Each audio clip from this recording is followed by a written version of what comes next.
Hi guys! Welcome to your wake now! Well, fantastic. That's how we're starting. All right, cool.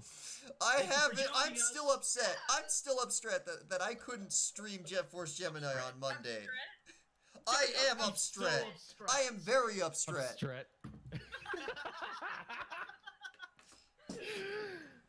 I'm so upset, guys. If I keep this up, I'm going to be upstret throat. Ooh. I hate strep throat. Bad joke. Bad joke. Good. Yeah, I'm going to shut up and let the DM talk. Yeah, thank you for joining us, guys. We're all doing very well. For those of you who this is your first time joining us, we won't really be replying to chat while the campaign is happening unless we're on a break. We'll get like a bathroom break or a snack break or whatever. So yeah, let's get to it. DM, recap us. Indeed. So, last time we saw our intrepid adventurers, they had awoken to find our own little Jinx capable of speaking Infernal. A bit of pleasant hijinks ensued as the confusion of exactly why Jinx could speak Infernal was, well, not clarified, but made less alarming. Long story short, with the agreement to Luna to aid her in an adventure contractually signed, they gathered some supplies and head out upon the road, during which Luna quickly discovered the gravity of the situation she just got herself in by agreeing to work along with these intrepid adventurers. Setting down camp, our group enjoyed a brief rest before coming under attack by a group of 4 highwaymen. A bit of confusion ensued, but luckily our adventurers came out in the end and managed to net themselves some fine loot, and 4 now rather naked corpses lay beside them as they slumbered through the night. Now we come to our lovely group waking in the morn. Day is pleasant, sun rising over the horizon as you all steadily go back about your day to traveling up towards Aurelia. Did Jinx have any dreams? No, Jinx did not have any dreams. Okay. Progress. Right. So, who is currently keeping a lookout? I imagine it's probably Fu. Yeah. Oh, by the way, we're without Richie today. He had a prior engagement, so yes, unfortunately, Fu will be played by the DM today. Yeah. Fu's probably just going to stick next to the client the whole time because, well, that's our job. I mean, yeah. Hopefully I can emulate the lovely dulcet tones of Menusama to some degree. Anyway, as your group heads on down the main road heading towards Aurelia, Fu keeping look, there's largely nothing that really seems to be out of the ordinary. But you do eventually, as you ride along the road, what looks to be a sizable group eventually coming your way straight ahead. And after a few moments, it's obvious that they are coming towards you and not going away from you. Oh. So Jinx, does Jinx notice this, or do I need to do a roll? It's fairly evident. You guys, Chris, to Hale, and there's a group. So unless Jinx is doing something that's specifically pulling her attention away from the world around her, it's fairly evident to all of them. Okay. Yeah. So Jinx goes, "Teacher, we have guests." Aurelia is extremely on edge after almost dying again, and is like ready to just annihilate whoever is in front of her. Jinx picks up on this and goes, should I give him the welcome wagon? Holds up a finger and a little ball of flame. No, do not do that, please. That's a pretty good food. Oh my God. That's a really good food. Aurelia, is Richie here? What the fuck? The last thing we need is pissing off another group of raiders. So if you could please just put the explodey bit down. I was about to say. Aurelia No. looks at Fu, takes a breath, and is just, "You're right. Sorry. Still on edge." We seem to have raised a little bit of an arsonist. Presently, you can't really discern many details at a glance, unless anybody wants to specifically, do a perception check to see what this group is. I don't think you raised an arsonist. Yeah, no. She was always an arsonist. No. Yeah, I was always an arsonist. It was just, I'll roll a perception check. Garth's rolling a perception check. Anyone else want to roll as well? I guess I will too. All right. By -2. Aurelia's calmer, but Aurelia's also on guard in case she needs to do something at a moment's notice. Hey, that 23, boys. I rolled an 11. I am looking at whatever. No, you're too concerned with the fireball that I have not put out yet. Yeah, so like I'm looking, I'm like, yeah, I'm a fireball. I'm gonna put him on fire. That's what I'm gonna do. I'm gonna set him on fire. Foo rolled a 10. So unfortunately, with Foo, Lief, and Jinx, aren't really able to discern much. However, Ankel, while you may tend to be smaller, your eyes are generally better honed at discerning details at a glance with your choice of profession. Looking at the group ahead of you, there does seem to be the telltale glint of light off of armor. And this group, you can see they're walking in a loose formation. It is not militant, but it is definitely a professional formation. Nothing really looks like these are civilians or potentially highwaymen. They look to be soldiers of some sort, and they are coming towards you. In the next, I'd say 10 to 15 minutes, they are likely to come and pass you. Is there anything anybody wants to prepare or... Real quick before we go any further, Royce, when you're rolling for Foo, can you make his dice public? Yeah, sure. Thank you. Sorry, I've got my dice rolls automatically set to GM roll, so yeah, I'll alter those so that y'all can see. Thank you very much. Yeah. You said 10 to 15 minutes? Yeah, 10 to 15 minutes at your present pace.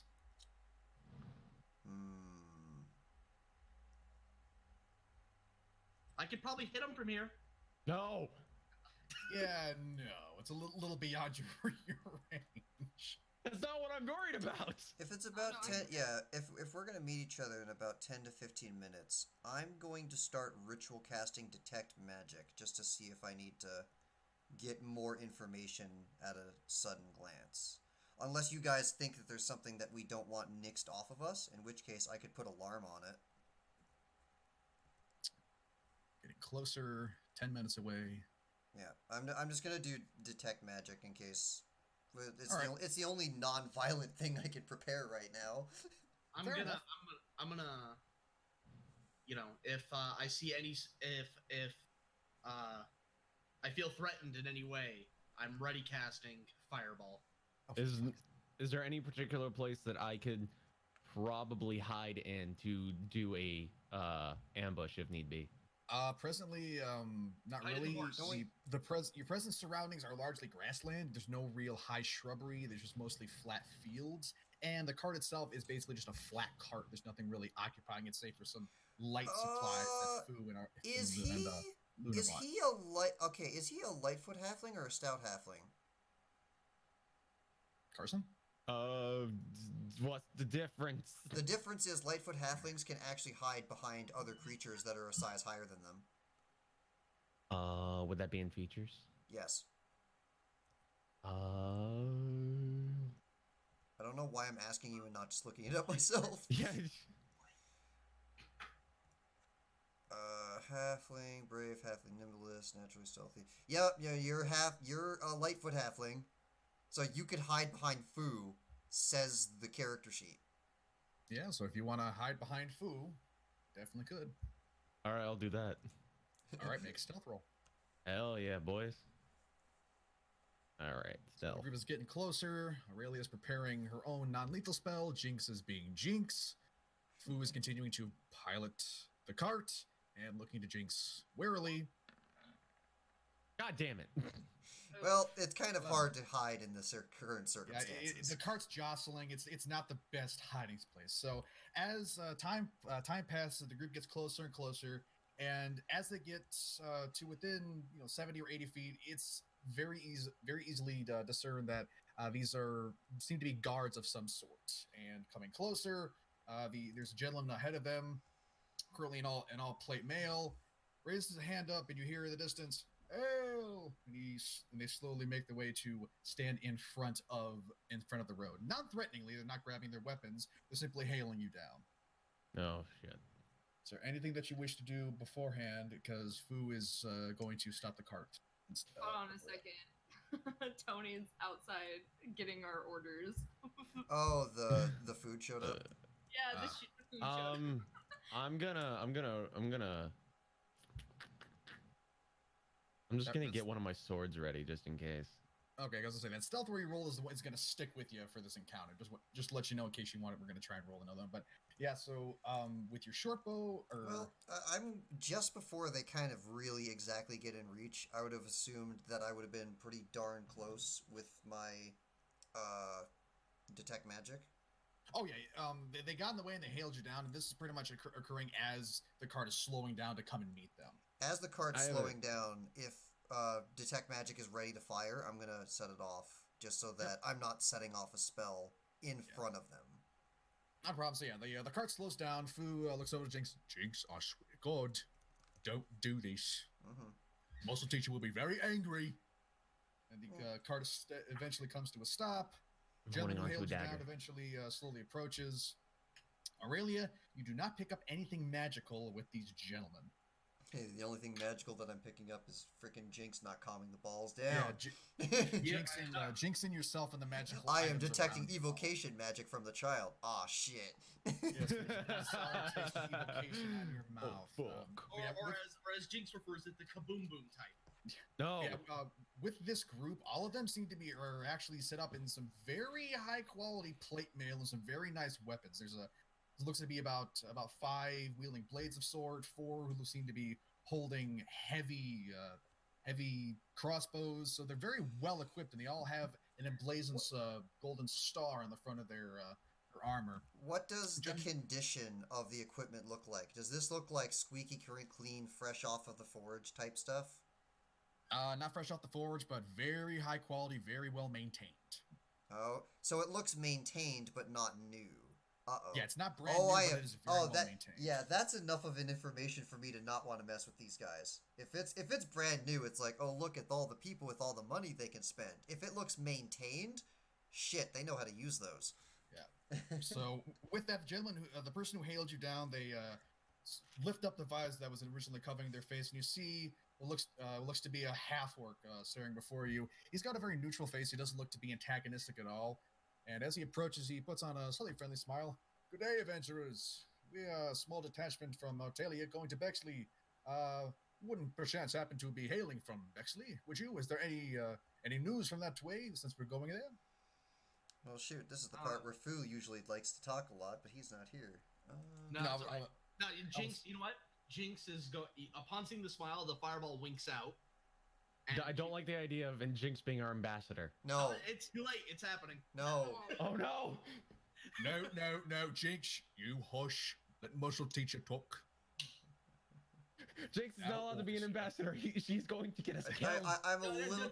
She put the fireball. When she puts the fireball out, I'm almost like, okay, as long as they don't explode. I'm curious where this is going. Morbidly.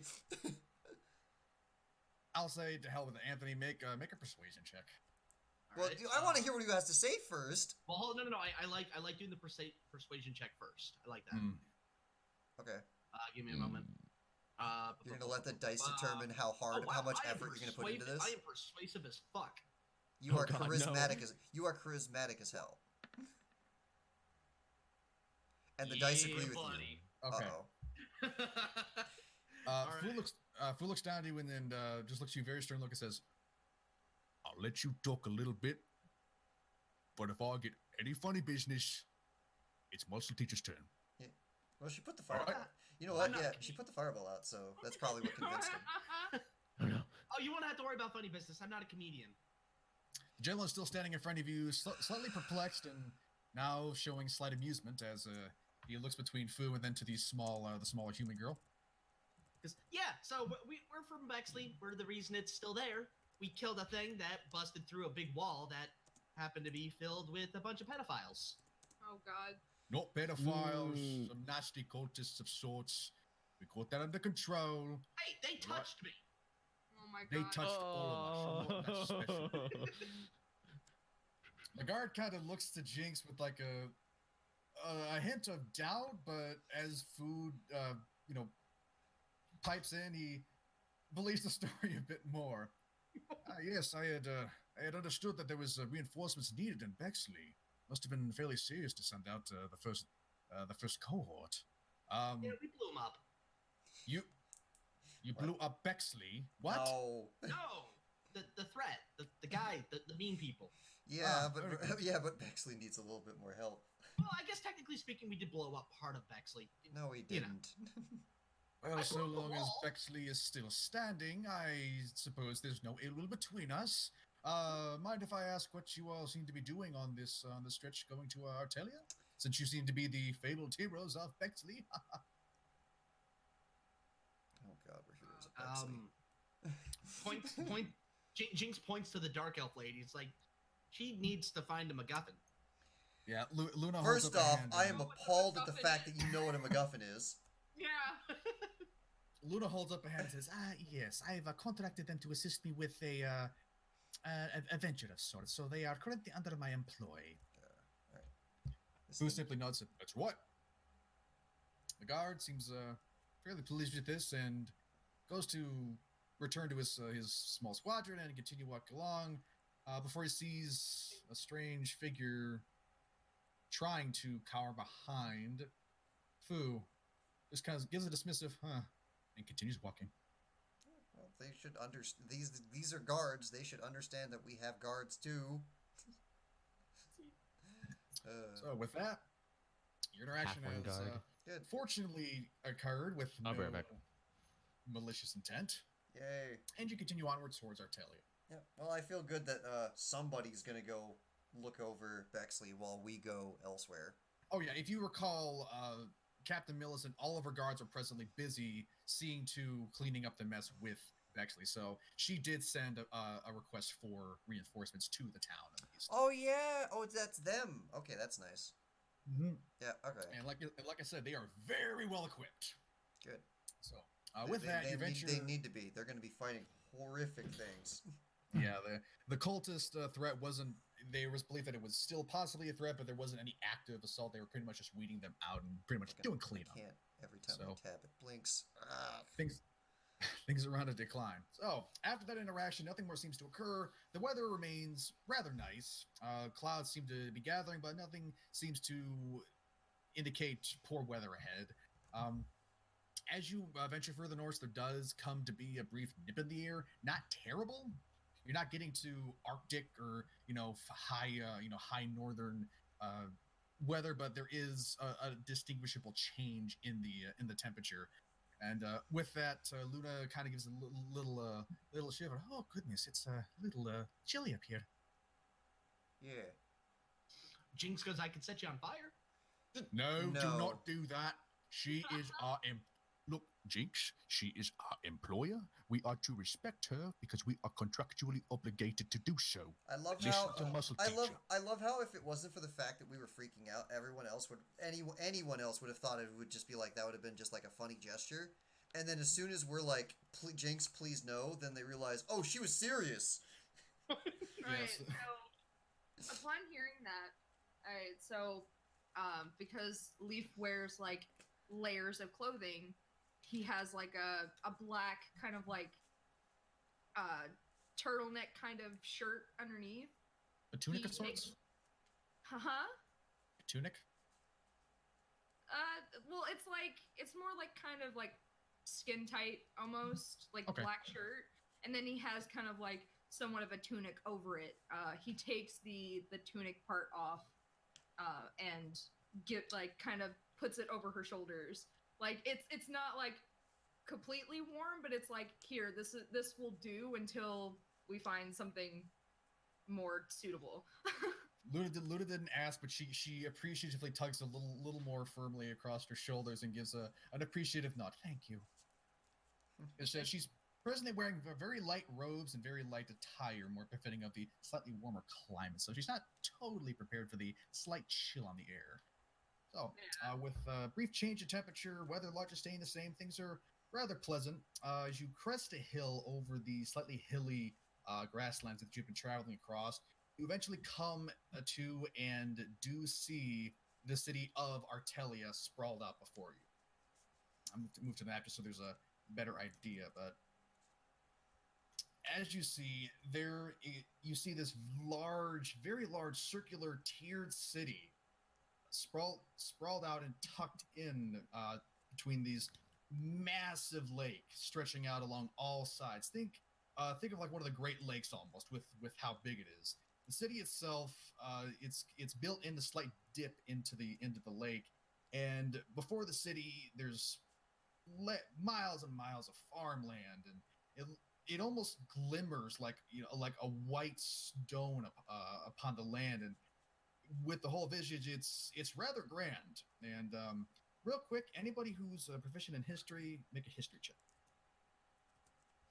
I don't think I am. No. Is anyone proficient in history? I have like a +2. I have a so +1. Let's go. Okay. Oh, yeah. This is gonna be fun. Watch him. I'll try a roll too. Okay.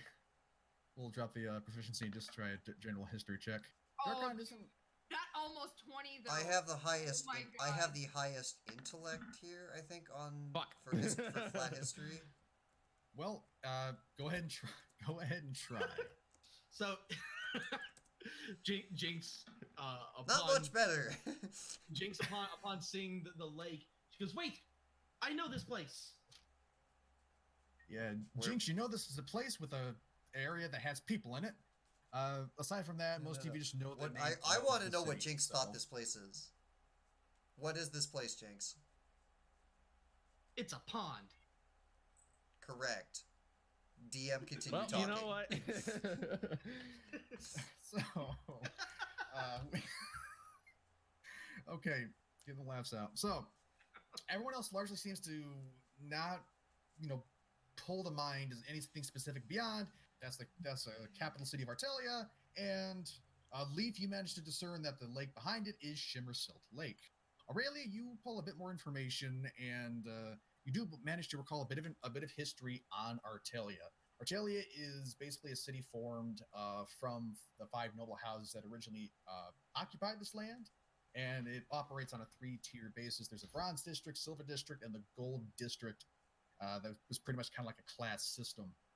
It's very, very well filled with both cultural and industrial variety, since it is sort of like a nexus for the original 5 cities that bound together and formed Aurelia. So It's like Chicago. Little bit, except it's not. Actually, yeah, it is on Chicago. I was thinking New York. It's even near a Great Lake. Probably, hopefully less crime, but yeah, a little bit like fantasy Chicago. All right, and with that, you eventually come to the gates, passing some various farmlands. You do from here and there, you do have some farmers or some folk working the land. They pass you on their carts. They give you a wave. A few kids kind of laugh and jump up and down and wave as they point out the interesting characters. One even attempts to jump on Lief's back before his mother shoos him away and dissuades the attempt. That would have been All rather cute. Well, All rather cute. you're gonna see Aurelia like smiling and nodding while also making sure that her hood is very well covering her horns. Oh, as you start coming up to the city, you do eventually see the furthest wall. And as I said, since it's a tiered city, you do still get a peek of the further walls inward. So it's kind of like a rising wedding cake almost of architectural grandeur. Welcome to Heaven's Word. Wow. Yeah, sure. This is foundation, sure. Yeah. There we go. No, it's not nearly cold enough for that, but yeah. So it's about I'd say 11, 12 o'clock. It's not terribly late into the day. The day is kind of reached its zenith. And the main city gates are straight ahead. They're very large, solid metal gates. These are gates designed to take on a siege, along with the walls themselves, which are thick, heavy, white stone of some sort.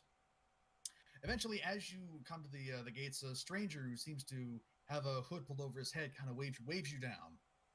And any of you do, Fu is going to make no attempt to slow down. Do any of you wish to see what the stranger seems to be reaching out to you for? Hold on, Mila, come on, off. Just a singular person waving at us? Yes, seems to be flagging down to you with great import.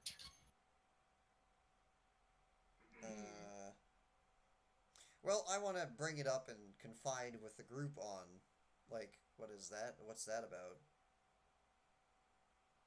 Well, you're currently moving, so it's going to be a quick decision process. Yeah. Well, maybe he's heard of us, and he wants our autograph.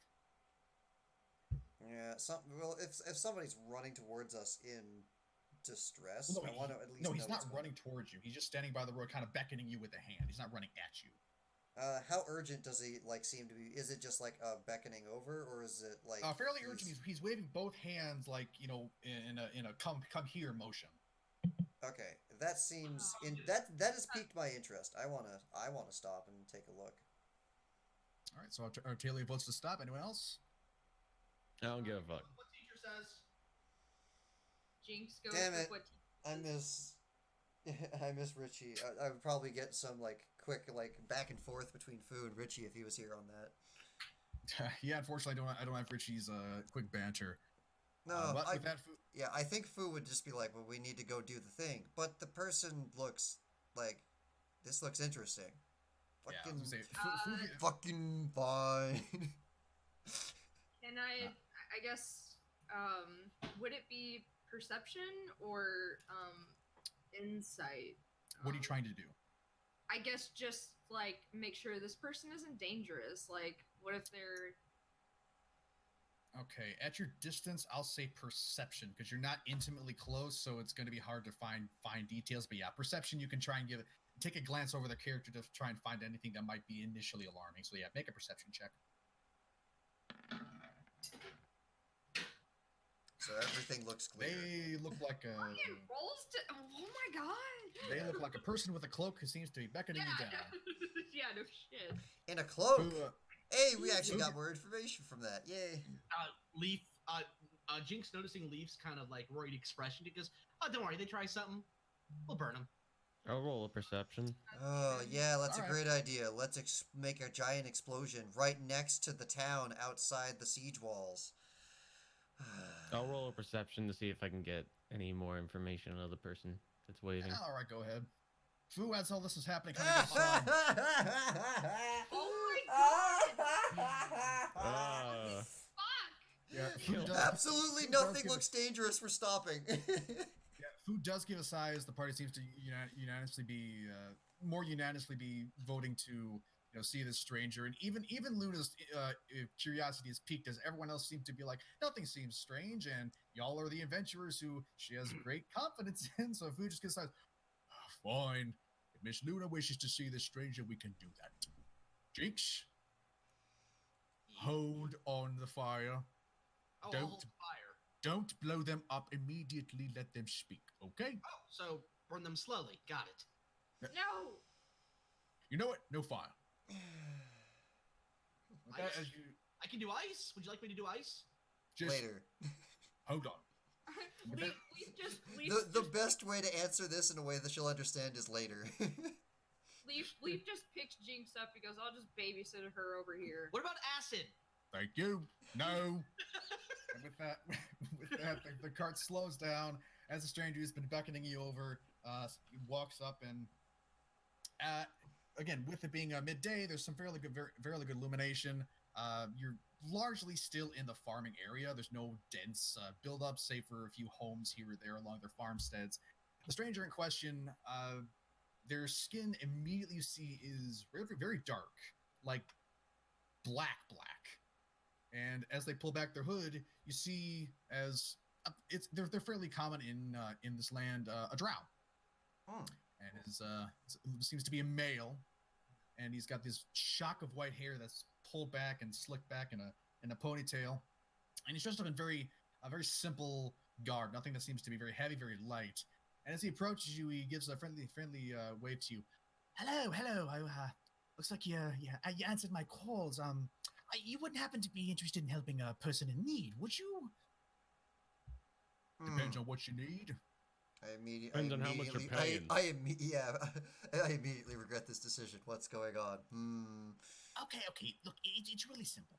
I am a shop owner. Unfortunately, I seem to have lost my trader's license, and I need to get some stock into one of my cohorts. And he reaches behind himself and pulls out a bag.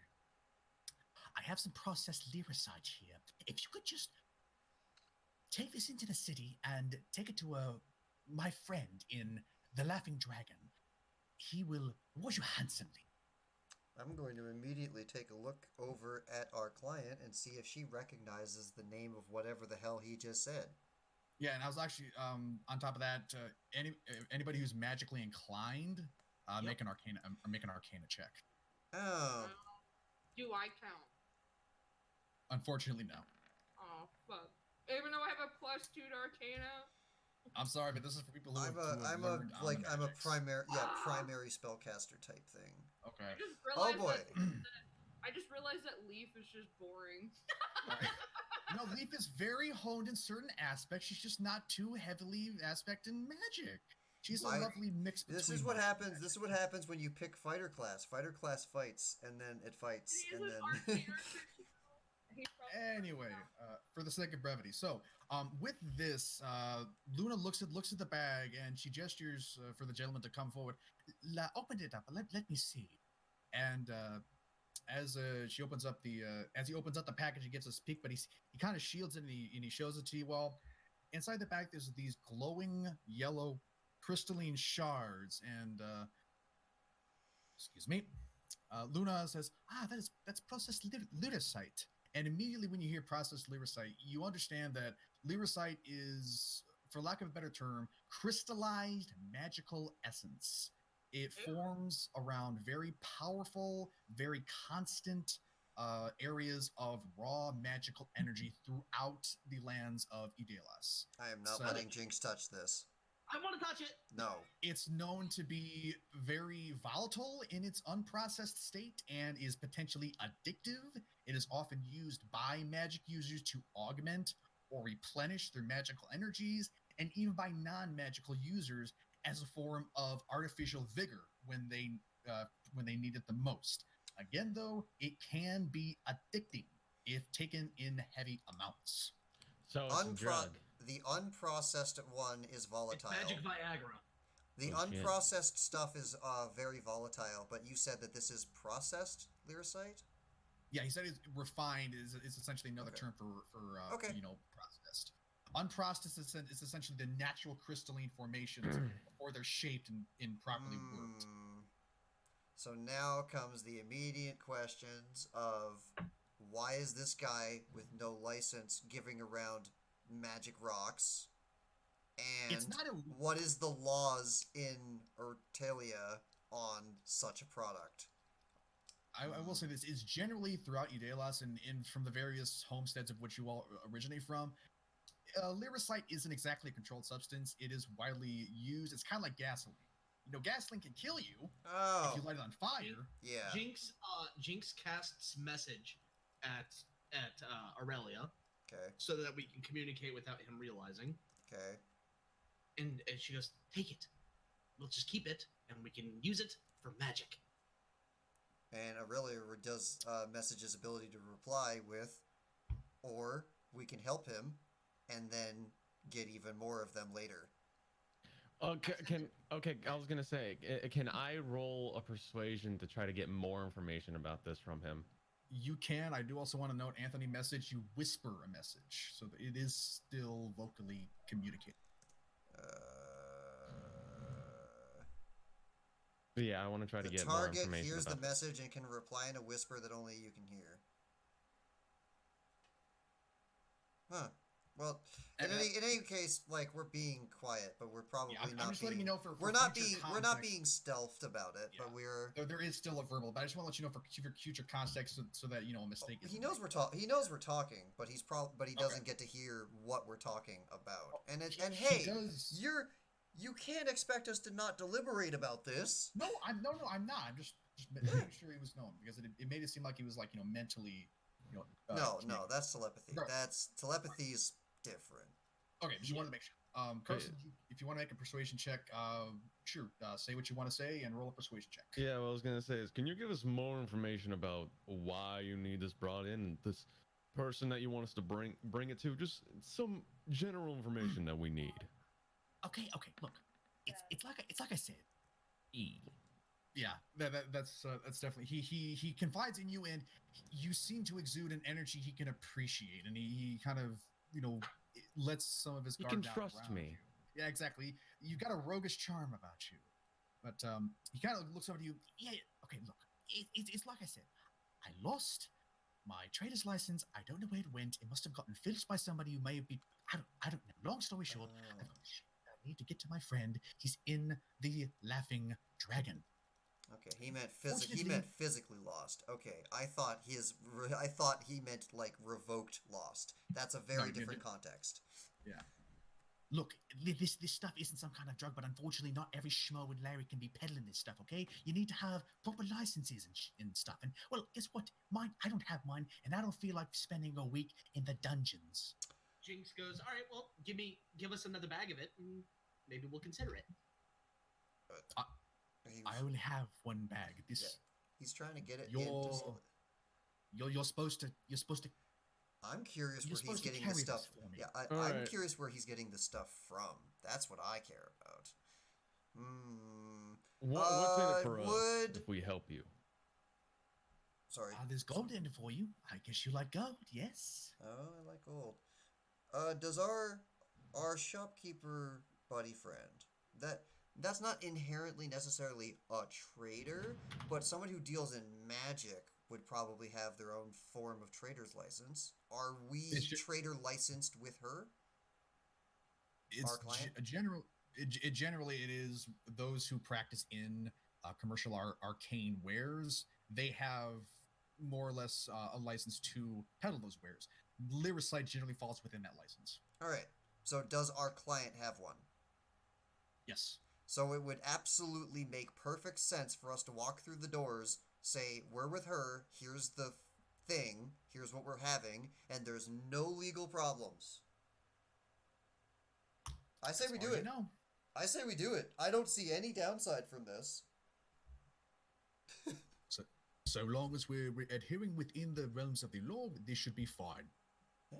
We have our own license to get it in through the walls. It should be absolutely fine. Uncle just kind of shrugs and then lays back on the wagon, moving his hat over his face and just like tuning the rest of it out, not caring anymore. Aww. Just waiting to get paid. Holds out her hand, and the stranger, he ties up the bag very tightly and says, right, so be careful with it. May not be like a raw Lyra Sight, but you don't want to be throwing this stuff in. Again, don't be rooting through it. I don't want any of this getting lost, okay? Immediately everyone looks at Jinx, and Jinx looks confused. Yeah, he's essentially telling you not to go rooting around through it because apparently he doesn't want anything possibly falling out. Well, it's same thing with like who the hell opened the giant boxes that we ship all the materials in real life. Don't do that. Yep, hers. Yep. Right. I don't see anything wrong with this. Uncle doesn't give a fuck. He just wants paid. Excellent. My cohort in the Laughing Dragon will give you payment upon receipt. Just tell him that Dane sent you. Okay? Dane. Yes, okay. Dane. Actually, I wanna ask him one more question. Just which is ease the mind of Uncle, because now thinking about it, Uncle looks at him and says, "Have you seen any guy that looks like he might be a bit of a bounty hunter?" You talking about Van Pelt? Yeah. But wanting to be vague about it. Okay, well, bounty hunters aren't that uncommon, so you're gonna have to give some form of discerning details. I'm trying to remember what you explained you look like. Van Pelt wears a pith helmet. He has a glorious blonde handlebar mustache, and generally goes about in breastplate armor with a rich purple arm cape over his left arm. Yeah, I'll just be like, have you seen a bounty hunter that has like a cape over his arm at any particular chance? Oh, you know, now that you mention it, there was a guy like that who came by here a couple of weeks ago, but he went over to, last time I heard, he went over to Bexley searching for some kind of mark. Why, are you that mark? No. I'm gonna roll deception and just go absolutely not. Aurelia almost wants to get onto this and just like, no, I just know the guy, okay? Okay, make it with advantage since Aurelia is. I was gonna say Aurelia is just like it's the mark he's looking for is one that we're a little curious in myself. But wait, what would I add if it's advantage? Just roll twice. Take the highest. Okay. That's the command to make it work the fancy way if you want to do it. Okay, because I have a +7 in deception. Okay, then just roll that and then do +7. Okay. All right, cool. Just put a No, but yeah, slash roll in it's front like of that. no. I was just curious. The people that just came by and see if there was anything interesting going on with them. Well, we already like money. We're always on the ways to look to just try and find more money. Yeah, fair enough, fair enough. I understand that. Sometimes bounty hunters can be a little scary, yeah. Anyway, A little competitive. They're after our stuff. Laughing Dragon, ASAP, tell him Dane sent you. Oh, he is a black dragonborn at the Laughing Dragon. He should be there. Okay? Okay. Oh, thank you. Oh, thank you so much. I like you. I like you too. And Now we have a small I'm just glad that I introduction. don't have to worry about Van Pelt. Now we have a small introduction to apparently these magic rocks that are the source of magic when we are currently trying to look for magic items. I think this is a very good starting introduction. Yeah, I do want to clarify. They're not the source of magic, but they are a source of, They're concentrated magic rocks. Yes, I essentially. think they're going to be in some degree potentially related, or at least get us to the right people to help with our search. All right, with that, as you venture further up to Aurelia, you do eventually get to the main gates. And as you do, there is a small set of kiosks in front of this main gate. And essentially, it's customs. So as you pull up, one of the guards, simple garb, kind of like the armored folks that you saw before.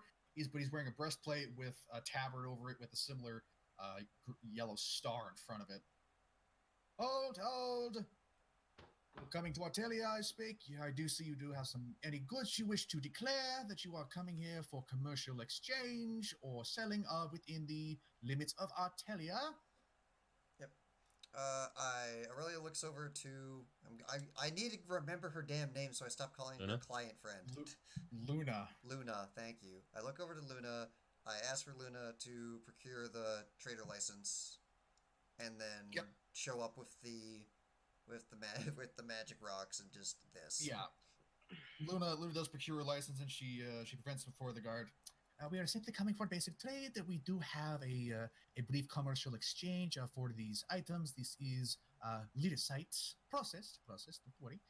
He takes it up, opens up the bag. Yeah. And he unties it and begins to sneak a finger through there, kind of sorting through it. You hear a faint crackle from these rocks. Aurelia is going to immediately caution him to be careful where he pokes his finger because they are still explodey magic rocks. Yeah. Luna even also has her hand outstretched like, oh god, please be careful. The guard looks up. Yeah, I know this stuff. Don't worry, I ain't gonna throw it at ya. Yeah, it's all fine. Here you go. Go inside. With that, currently free to pass into Aurelia. The large gates themselves, while at a distance look like they were closed, are actually not closed. They are held ajar slightly. Both of these gates, truly, Neela, come on. Oh wow, the gates' names are Neela. Cool. Sorry. Yeah, the Neela gates. The gates themselves are truly massive. Each gate, this a pair of two metal gates, stands easily 50 foot high and are easily about 30 feet wide and just set heavily in these huge towering 60-foot walls now that you're immediately upon them. These are massive fortress-grade walls as you pass into the city itself. Going into the city, you're immediately going into the Bronze District. The city is essentially oriented in 3 rings. Furthest ring and the largest is the bronze. Middle ring, which is the second largest, is the silver, and the smallest and closest circle is the gold district. With this, if there's anything that you want to ask around, or what I want to know is where can we put the cart for the meantime? Yeah, with that, Luna does manage to find. I don't know what the term for it is, but stable. Like a parking lot for carts and horses. Yeah, I guess a stable, but essentially like a storage area that you can store your carts and your horses, just so that you know where they are. Righty ho! As soon as we are parked, I'm going to ask everybody to check that damn bag. I don't trust the guy who poked it.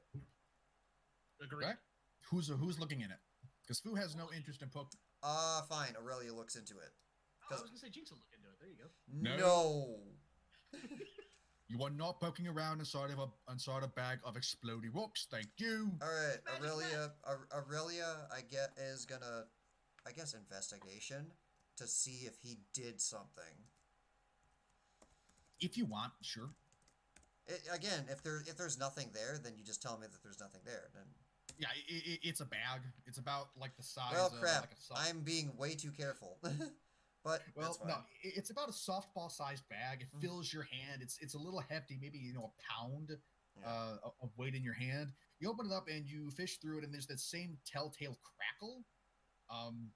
Nothing immediately, pokes out at you, but you do find as you sort through it deeper in the bottom, you do see a different glow, and you see what is essentially a yellow crystal.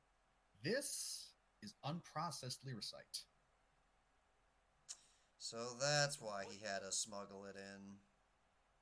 It's not a lot. There's only the shards themselves are about 3-4 inches long and about an inch or two in width, and there's maybe 3 among the larger amount of processed shards. Well, Aurelia's going to very securely tie that to whatever that she can tie to the body. And just she kind of lets out a sigh and goes, "Okay, so that's why he needed us." You tied it to the body, her body? Yeah, there's probably like a pouch or a belt or something that I can tie it to. Didn't know that and it's just like killed someone already. No, it's just all right. Well, we're gonna do this, and we're gonna do this carefully, and then I'm gonna take a good long glare at that guy. Uncle looks over at Aurelia and says, "So we're doing something that we originally did not plan on doing because we found something in the bag." Slightly, a little different, and a little Luda is words. looking at you concerned. Yeah, no, we're just. It's just we're just gonna go do what we're going to do, and then get paid, and then we're going to look at him and leave. Understood. Well, Luna seems satisfied with your confidence in this matter. Yep. No, we just go and sell it, and well, not sell it, but give it to the right person, and then and then he deals with it. All right. So the grinning dragon, I believe I said it was the grinning dragon. Laughing dragon. Apologies, dealing with a cat right now. Laughing dragon itself. Eventually, you do manage to discern that it is located within the silver district of Artelia, and there's no issue going from the bronze to the silver. The only issue being that if you want to go from silver to the gold, you do generally need to be a person of import or have some official papers to put in. So there's no issue going into the higher end district. Within here, there is definitely a change from architecture. Within the bronze district, it was a lot more wooden and thatch roofed locations, maybe some masonry buildings. A lot more buildings in the silver district are well-made masonry-based buildings. Some even sporting multiple stories, as well as like higher trade locations like blacksmiths, goldsmiths, arcanists, and various taverns. The tavern in question, the Laughing Dragon, it's about a sizable tavern. It's got a good three stories to it, and it's got this lovely placard of, as the name instills, a dragon who seems to be laughing. Inside the tavern, the environment is warm, very cordial, and as the stranger who had told you, as Dane had told you, there does seem to be a black dragonborn sit opposite of the entryway, sitting in a booth all by himself, not really looking out, not really trying to socialize amid the sizable crowd who are going about and enjoying their evening. Is there anything that you wish to do? He said it was immediately going to go to the bar. He said it beeline right to the guy. Of course you did. Right. Go ahead. Guy? She points up at him and she goes, "You! I assume you're the Laughing Dragon. Start All right. laughing." Pause. As Jinx is doing that, is there anything else anyone else wants to do meanwhile? Aurelia's gonna let out a small chuckle. That's all. Okay. Well, we're at the Laughing Dragon. I don't see a real dragon. This is the closest thing to a dragon. Now, damn it, it better laugh or I'm gonna be upset. All right. Uncle just annoyingly, just scratches his head. Is just like, oh God, why am I here? To Leif? earn some money. Lief, Lief is gonna basically take Jinx by the hand and be like, okay, we're coming over here. You are being very, like, you know, I don't. Okay, She's high on Twinkies. So as a No, Jinx- Jinx goes. She's like, no, we came all this way to see a laughing dragon. I'm not leaving till I see a laughing dragon. Well, So as Jinx very overtly and blatantly walks straight towards the Black Dragonborn, of whom seems to be wearing some simple scale mail. Walking up, he does not seem to be awake. You hear faint snoring and there is a distinct smell of stale ale. You just hear very faint snoring. Crisis averted. He's currently asleep. Yeah, You wish to well, wake him? Leaf is going to grab Jinx and be like, we're not waking up the sleeping dragonborn. We're not doing that. Come here. Well, it was the Black It was the Dragonborn? black one. That's our client. Is there I any know, other but- is there any other Dragonborns in this entire place? You can make a perception check. Okay. Take in your surroundings.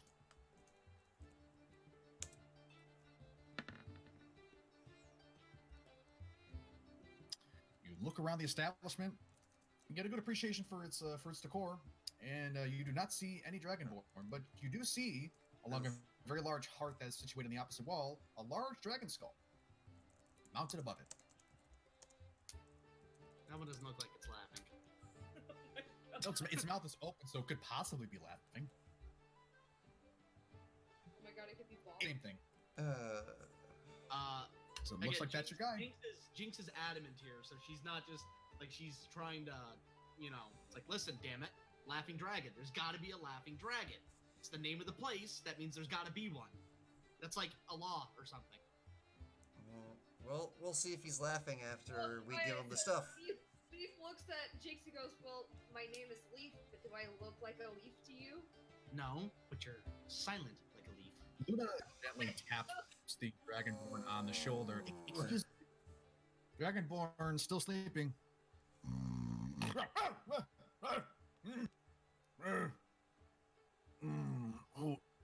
Oh, I was having a nice nap. He just leans his head in his hand and he's looking at you through one eye, one very bloodshot Dragonborn eye. Well, don't you seem to be in a fantastic mood right now? I'm a right proper sunshine. What do you want? Wait, I thought you were a dragonborn. What? I am you. Jinx. What do you want? Aurelia's gonna go over and slowly put the bag on the table and then sit down. Okay, should I know what this is? A friend, someone named Dave says you would know what it is, or not, or whatever he was. D-A-N, Dane. But Dane, he, thank you. I have PhatDog on the mind. Dane. yeah, you Dane. he does Dane. pause. I'm gonna rename Dane to Dave if this screws us over. Oh, Dane sent you, did he?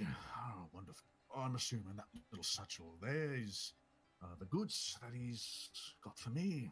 Yes. Let me guess. He did not give you pay No, he did for not. me. Hmm. Of course he didn't. He reaches to his side and he pulls out a small coin purse. Here is the payment that is generally expected from his mules. I trust it's all there. You want to give it to me, and I will give you the coin.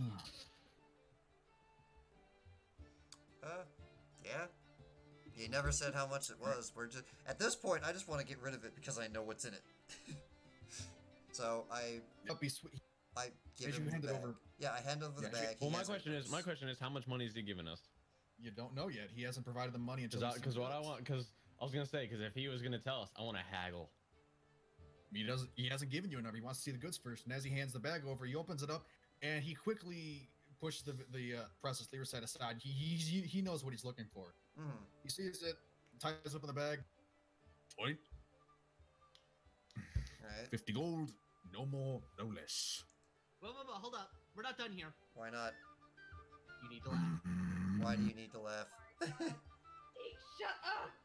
I have never seen a laughing dragon. I want to see a laughing dragon. We came all this way, damn When it. I've under a dragon and give him a tick, I'm not. That is some What? major droppage on my end, Royce. I'm sorry Yeah, about that. I didn't hear a word of that. Say again. He essentially said, and I advise you go out into the wild and find yourself a red dragon and give him a right proper tickle with a feather. I'm not laughing. Give me Look, let me just break something down for you. Either you laugh and she gets what she wants, or We all we're get all a gonna headache. be on fire. That almost sounded like a threat, and I think you should rephrase Make that an immediately. Intimidation roll. No, Why would you word it in that manner? Make an intimidation roll with how you worded that. An Oh, intimidation.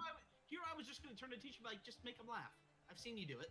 no, I'm not casting the laugh spell on him, damn Is that it. intimidation? I actually went and Yeah. checked if I had that prepared, and I still do, but I'm not doing it. All right, we're gonna see how all this goes. Either I'm gonna get my ass kicked, or He's going to start laughing at the absurdity of it. And there we go. He looks at you, cracks a smile. That's cute. And he quickly throws a kick out at you. can I move with acrobatics? Oh no, he's making an attack roll. No. So your AC will determine that. 19. I'm pretty sure that hits. Oh well. Yep. You take two bludgeoning damage. It connects you square in the chest. I don't take kindly to threats. Uncle kind of bent over, just wasn't a threat, just making an observation. Oh. He leans down to you and says very lowly in your ear, I would advise not threatening a member of the myriad next time, friend, lest a dagger be found in the place of my boot. Daddy We swats will. the coin forward. I will sure to keep remind my colleagues about that. My apologies. Yeah, no, Jinx, she's not happy. Of course, she's not. And happy. he's not either, but She's never he's gotten his happy. product, he's given you the coin. Now lead me to my drink. I've got what I want, you've got your payment. Don't bother me. All right. So I'm gonna try and very carefully shuffle Jinx away while we deliberate about that new word that we just learned about. Shuffle away as in leave the tavern, or stay in the tavern but move away from the Dragonborn. At the very minimum, move away from the Dragonborn. We can stay in the tavern, but I Yeah, want to there's be a plenty of good booths. distance away. Yeah, there's plenty of booths and seats. The room itself is a good, like, 15, 20 feet in... Hold up. So, hold up. Jinx has one last thing before we pull off. Oh, She's damn gonna it. try and make. No. As She's a gonna try- parting comment, Yeah, she's gonna try and make him laugh. Okay. Okay. All right. Just. if you are you using a spell, or are you actually going to try and make a joke? I'm actually gonna try. Give me just a second. Oh no. All right, you got Try what? TikTok. All right. Give me just a second. This is where we all die. 10, 15 seconds. We're all gonna get acid breath to the face. Or whatever the Give me a hell second. Black Dragon breathes. All right. Hold up. I got one. Okay, you can't repeatedly man. saying hold up. 5 seconds. All right. Yeah. So Jinx goes, hold up. One last thing before we go. Damn it. She walks up to him. She looks him dead in the eye, and she goes, "How many orcs does it take to open a door?" But If it'll get your word from me, I don't know, little one. How many does it take? 7. One to use his head, and the other's to slam him into the door. Make a, I guess for a joke, make a theatrics roll. What Performance? The fuck what even would that Performance? be? Performance? No, performance, not the actual performance. Okay, what is this 3.5 shit I'm hearing right now? Not No, funny. No, I'm using a fucking luck dice. Are you kidding me? No, this is happening. This is happening. Well, to be fair, This is a to high make him DC. laugh with that type of a joke, you would have to be pretty damn lucky. Yeah, and he's not feeling very jovial, so this is a high DC. Just keep that in mind. Fuck. You've got to be shitting me. You want to use another luck dice? Yes. Third time's the charm. Third time's the charm. There we go. I'll take it. You staying with that? I'm staying with that. He looks at you very dryly, leans forward, and goes, "Ha, ha, ha. Now leave me alone." Victory!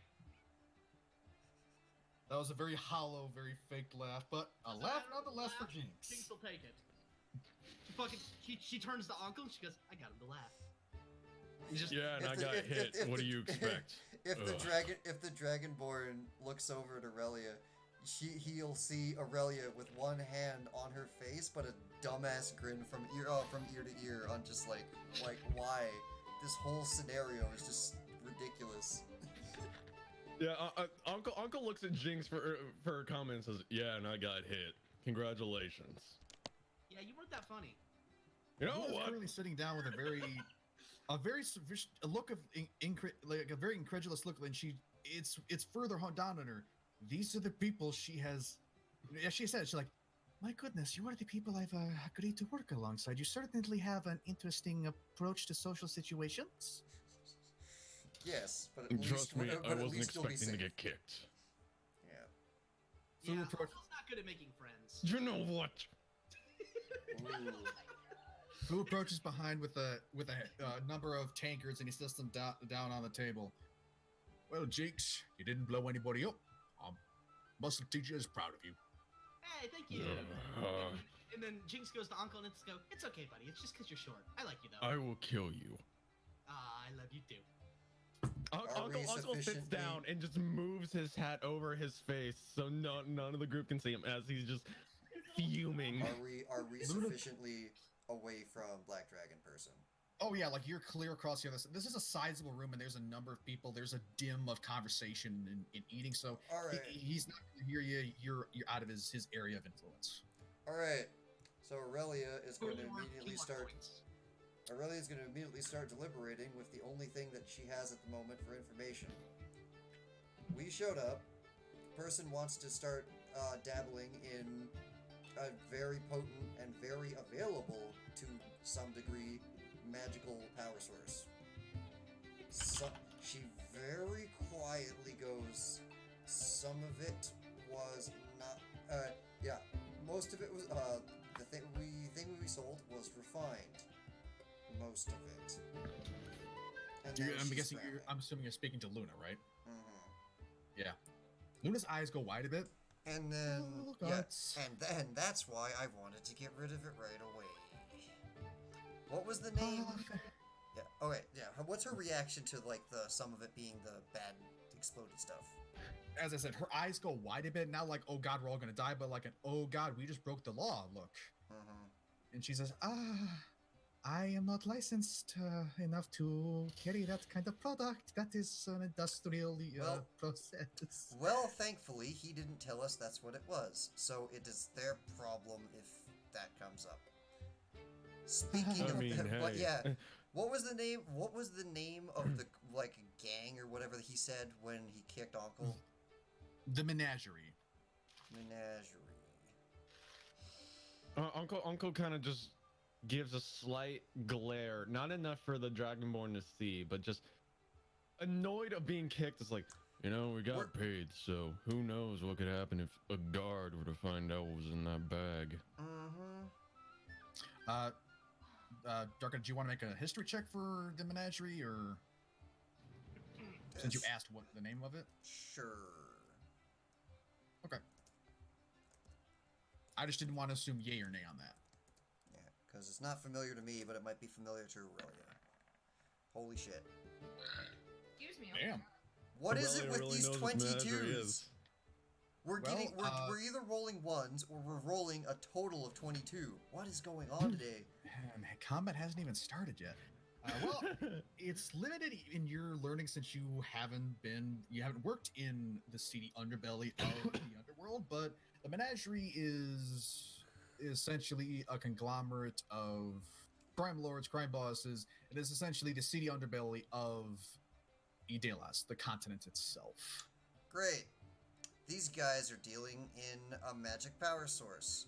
This sounds like the first immediate subject to investigate into to find stolen magic items. If they don't have them, we could probably use them to find the frickin' people trying to summon demons. Stolen magic. The stolen magic item issue has been resolved. That was with Bexley, and you were trying to recover Luna's stock. Unfortunately, most of it was used. That's why you're on this quest to help her with the venture that she's contractually assigned you guys to. Okay, so we're... Sorry if Wait, you said the menagerie was a thing of like criminals and stuff? Yeah, the menagerie is a portion of the criminal underworld of Idelas.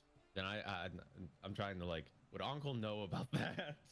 Yes. No idea. However, given the context of Darkon's 22, it's just it's pretty much gonna be like a group shared bit of information. Well, no, I mean like just like as like himself. I don't know if he would. I mean, he had a life of crime, but I don't fully know. Roll for it? How far? Ankel, do a history check, or yeah, just like recalling back to Ankel's own history. You said a history check? Yes.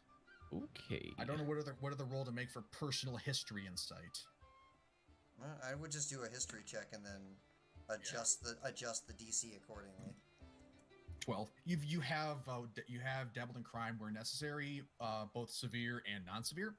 The menagerie itself, you do recall being contracted to make a few thefts here and there, along with one or two more severe and heavy contracts. But you have never really faced anyone beyond a simple face. So okay, so I have worked for the menagerie before. Yeah, but you've never met anyone in control. You've just met a face man who said, "Here's the thing, get this done, and you'll get paid." All right. Uncle kind of just... Uncle's just like, oh, great. So we're dealing with that. Fantastic. Wait, hold up. What are they called? I'm terrified to say it again because she's going to scream it. No, just... What are they called? Okay, I'm still so scared to say this out loud. The menagerie. You can whisper. Like, this isn't a dead silent area. A whisper isn't likely going to be heard. Frickin', I'm gonna message menagerie into her brain and just be like, there's something about this I don't like. Okay. So no, she hears that and she goes, wait, so they run a zoo? No. It's not a zoo. It's it's kind of like a pyramid scheme, if you really think of it like that. Luna chips in. Did we just break the law with a very dangerous entity? No. Yes, probably, maybe. Congratulations, you're now criminal in some way, shape, or form. Not even close. Yeah, not even close. Hilarious, but not even close. We sold legitimate goods, and we got legitimate payment. And some asshole decided to put weird stuff with it, and we are going. I want to blow them up. Aurelia's mad. If you haven't picked up on this. Yeah, no. Uncle looks at Aurelia and says, "You know, we got the payment, so it wouldn't hurt to thank you so much. Make a guard go in the right direction." Yes, but how do we do that without putting ourselves into a bit of a problematic situation? Trust me. In my kind of work, you figure out some information. Well, the first thing that we kind of really need to debate about is what does Luna want to do specifically? Because we're fine. We've cleaned our hands of this mess, and we can just leave it as is. And even Foo's vouching for enough plausible deniability. We haven't technically broken the law with any black and white. We can plausibly deny this. I say we don't kick the beehive. Yeah, And let's work on your comedic routine, Uncle. You need some more. I have some jokes if you want them. You know, Luna clears your throat. Why don't we get back on track and let's focus on our contract together? Yes, let's get away from this. You know what? Please, I don't want to go to jail. Yep. Okay. Yep. We'll just go back on the contract, and then Aurelia, in a section of her spell book, she's gonna write down like the menagerie and a whole bunch of like mean, horrible scribbles next to them as just a reminder of blow these people up later. Uncle at Jinx's comment says, you know, you're the kind of person that the menagerie would send someone like me to take out. Oh, like dinner? Who is that in No. reference to? To me, Jinx. The Jinx, Okay, or okay. comment about me becoming funny or whatever. Well, okay, so all right, here I got a joke for you. Okay, so why don't halflings plan for the future? You know what? You make me wish You make me wish I went back to working for them. Jesus. Because they're a little short-sighted. Let us continue, please. Yes. This is So what are fun we now. actually doing? All right. Well, Luna has kind of been, as opposed to, her leading you all, she's kind of been along for the ride for this little portion because she didn't expect to be roped into this, totally legal, not legal situation. With that, she does. Well, clear that's her our throat. problem, not hers. Well, it kind of is her problem since she's technically associated with you in her own mind. She's now an associate of ours that our actions kind of, You get the feeling she doesn't really, she's never really experienced, an exposure to illegal activity. So she is quickly assuming the worst and getting very worried about it. Yep. Terribly so, but it is, it is weighing on her. Yeah, Uncle looks over and trying his best to, ease the nerves of something before we get off. It's like, it's gonna be fine. I used to be a criminal, or still am, Stop. but not as bad as I used to be. What is Everything that? will be fine. You're not helping. Okay, I'm gonna assume you're saying that quietly. Yeah. Okay. No, So yeah, that no, is some I'm not Jinx like level. saying it Okay. like super out loud for everyone to hear. It's just a conversation for us. In a very real way, Fu probably would have taken the reins of this monstrosity of a conversation right now, and it would have just been, if anything actually happens, this was our decision that we did. We're gonna take responsibility for it. You had no part in this. It would be our problem. Stop caring about it. It's us. Yeah, and Jinx goes, Fair all right, enough. Luna, we have nothing to fear from a bunch of zookeepers. Yes, anyway. If anything, I'm gonna have to figure out how the hell menagerie equals zoo. know. 1 moment, please. I'm I sorry, actually what? don't get that one. I will say it's like, if anyone ends up having to take the fall for it, I will. I haven't been thrown in prison here yet, so. Collection of one others. Oh, that's actually just what it means. Okay. With that, Luna gets off from the booth that you all have been sitting at and says, Well, let us continue on the present matter at hand. Other business aside, I believe we do have to pay a visit to an old acquaintance of mine. We're going to make a stop by the One's Want. If you would come with me, he's long story short, he was my teacher, so he might have some other goods you may be interested in to pay with actual gold. and with that, she turns and leaves, giving a gesture for you all to follow. As we're walking out, Jinx goes, how do you get a one-armed goblin out of a tree? No. Jinx, stop it. No, Uncle just walks over, punches her in the side, and just continues walking. No, I want to hear the joke. Close! Joke time but later, work time now. You wave to him. Jinx, muscle teacher, is telling you to joke less, work more. I mean, you're not wrong, but like, see, okay. Jinx, Jinx, Where the hell are you getting walk and this talk, from? walk and talk. I'm walking, but Aurelia is magic teacher, you're muscle teacher, and now I'm joke teacher to Uncle. Fuck. Like, No. You're the salt. You're the salt. Leaf just leaves on his You're the back. freaking salt in the desert. No.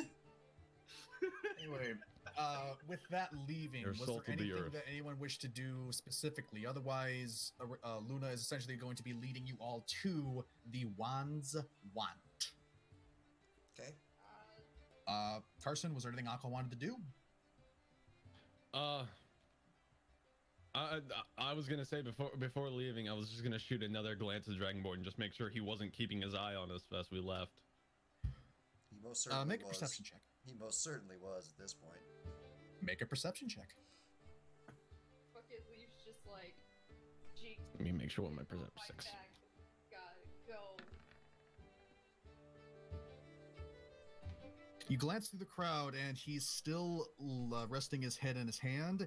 His eye is locked right on you. Yep. Oh, fantastic. And you see just a faint sneer before you leave. Well, he did kick you. Yeah, he did. He did kick me, so he's not very fond of me. No, I mean this is like, ha, I kicked that guy. Yeah. Okay, so with that, as you venture through the rest of the Silver District, you know, the decor is fairly nice. You know, there's definitely more of a clean vibe about this place. Aurelia does, you know, point out a few things, and she does seem to have a bit of knowledge of this place, more so than just a simple passing, passing tourist compared to the rest of you. And eventually, you all do come to a rather nice-looking storefront.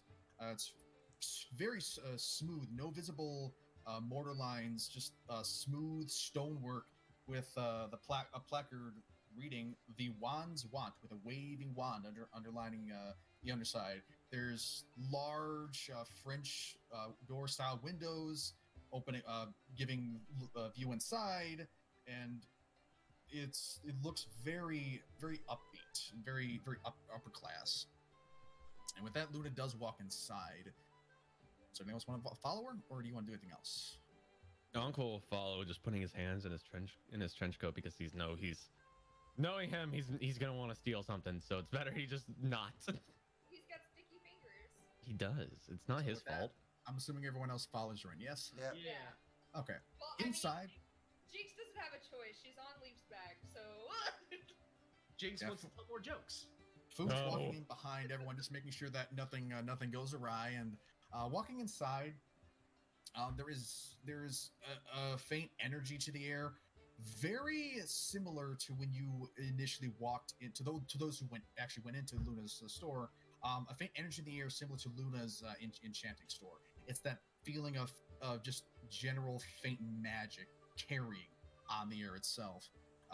The location itself, it's a large rectangular room. There's various shelves holding jarred goods, pieces of attire, look to be wands, and various display cases. There's even some armor mannequins or some display mannequins holding look to be cloaks, armor, other forms of attire. And it looks to be odds and ends, but the decor itself is very nice. It's got very nice carpeting. There's a very faint lighting that is magically enhanced to give a good view of everything. So this definitely is very blatantly an enchanting store of some kind. And Luna, still walking, looks at the rest of you and says, hold on, I'll be right back. And she walks straight to the back of the room and through a pair of curtains that seem to lead it up to a pair of stairs. And you see her departing for a few moments. Uncle shrugs and just looks around the store. Jinx goes, one gold, she comes down here in a different hat and says she's...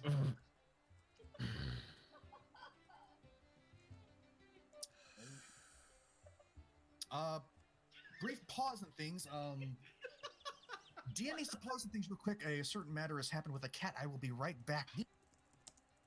Oh, that sounds like his internet died. That sounds like the cat stepped on the fucking. Yeah. There's a certain issue with the cat. Oh no. The fucking computer off. That's happened to me so many times. That's why I had that thing blocking the way where the plugins are, because the cat has literally turned. I will be honest. I really just want to send a guard after that guy because I got kicked. Fuck him. I don't care anymore. He's a dick. Yeah. So a generous gnome, a stray elf, and a sober dwarf and an owlbear are walking down a road, and they see a pile of treasure. Who gets it? The owlbear. It's the only one that actually exists. Come on, people. Oh my god. You're the salt of the earth, Tony. Where are you getting these? You probably looked up like What fucking- did you put into Google to find these? These are great. Okay, again, I'm very sorry about that. I had a cat climbing on top Good, of you missed the most horrible owlbear joke I've ever heard. Wait, sure no, I got something for this. Okay, DM is back. Again, apologies. That was a cat-related issue that needed to be resolved promptly. Luckily, no cats were harmed in that brief instance. That we know of. We were just telling racist D&D jokes. God damn it. That's great. Anyway, back to the situation at hand. All right. So Luna departed through a passage in the back of the store, leaving you all briefly as she walked up a pair of stairs. You can hear briefly, leaving you briefly to explore the store in question. You got the feeling you got a few moments to peruse. Was there anything else anybody wanted to do for a split second? Nah, I'm just looking around. All right. Fu is keeping a very close eye on Jinx and even Ankel. I was gonna say, like, Ankel's kind of the one you want to keep an eye on. Jinx is trying to help Ankel with this comedic. I'm the one with to the keep an eye on you at all Look, I times, sticky fingers a Ankel. couple of times. Uncle, I'm watching you. Leaf can't babysit everyone, okay? Uncle throws his hands up. It's not like I got thrown in jail for stealing things.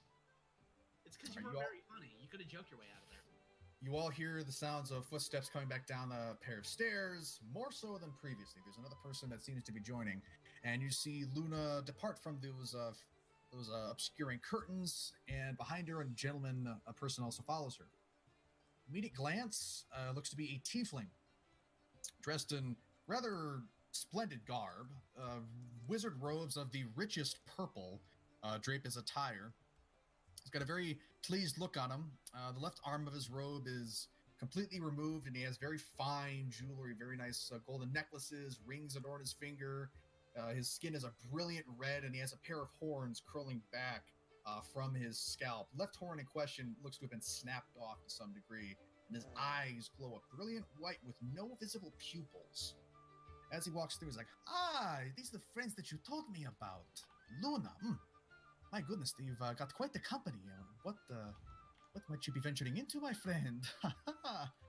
Luna just gives a smile, and she has a small package in her hands. Did you say this guy with a mustache?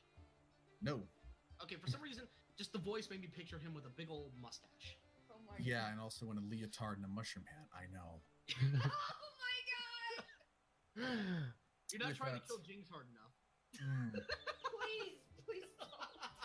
Sorry. Luna stands before you all as the gentleman comes, and he stands a little bit behind her, leaning on a nearby counter. Luna gestures to the gentleman. Group, this is my old mentor. His name is Gilliam Jamas. Please, Luna, call me Jamas. No need for formalities like that. And he gives kind of a fantastical flourish as he says that, as if to further accentuate his name. Well, aren't you a bucket load of sunshine? Oh, I'm a bucket load and a half, my tiny little friend. So, what can I do for friends of my budding pupil Luna? Uncle's eye twitches at the tiny thing. It's like, I'm not that small. Jinx goes, I like him. And I like you all. So Luna has gotten this small package for me. Some water breathing potions. What might I ask are you all going to be doing in the water, huh? Walking on it mostly.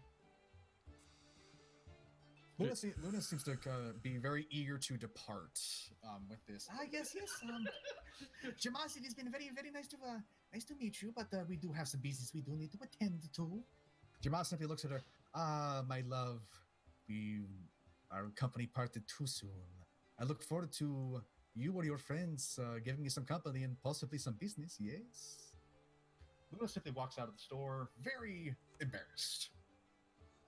Oh. I don't get it. Jamas is simply looking at you while his tail lightly swaying behind him as he has a smile on his face. Uncle tips his hat, begrudgingly, and just like, yeah, good day, and just walks out. Jinx just sort of looks back and forth, goes, I don't get it. Can someone explain that to me? I'll let your friends explain that to you, little one. In the meantime, I suggest you follow Luna. She seems to have some work for you. Okay, Uncle, you follow them. They're gonna explain it to you. What were you talking about? You said little one, so she assumed you were talking to Uncle.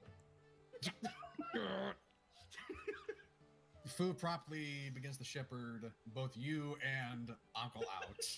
Well, like again, I'm still on Lief. Yeah, Jinx is on Lief's back. Oh, he's still shepherding. He's still like guiding Lief. Oh my god. Uncle just threw gritted teeth. I'm not that small. It'd be hilarious if Fu just like smacks like Lief on the flank. It's like, go. Just fucking go. Hi-ho Silver, away! Anyway. As you get back outside of the shop, you see Luna just taking a deep breath as she looks at the rest of you. I do apologize. My old mentor can be a little crass. It seems like you guys have a bit of a past. It seems like you should not be making statements that you do not know the history behind. She's like, you need to shut your mouth. She has a very dagger-oriented stare right at you, Uncle. Uncle just kind of shrugs. He doesn't give a fuck right now. It's like, Uncle, here's the thing. Okay, so Uncle's had several comments made towards him where he's just, he's just done. It's like, you know what? I call him as I see him. You don't like it, just deal with it. I don't give a fuck anymore. Well, of course they have a past. It's teacher and student. They probably stayed up late at night learning from one another. Anyway, I think it is time we go to the harbor district, please. Uncle just kind of flashes a smirk at Jinx and just as they walk away. Because anyone else, you would think they were being crass. That she's being like, no, it's the teacher and student.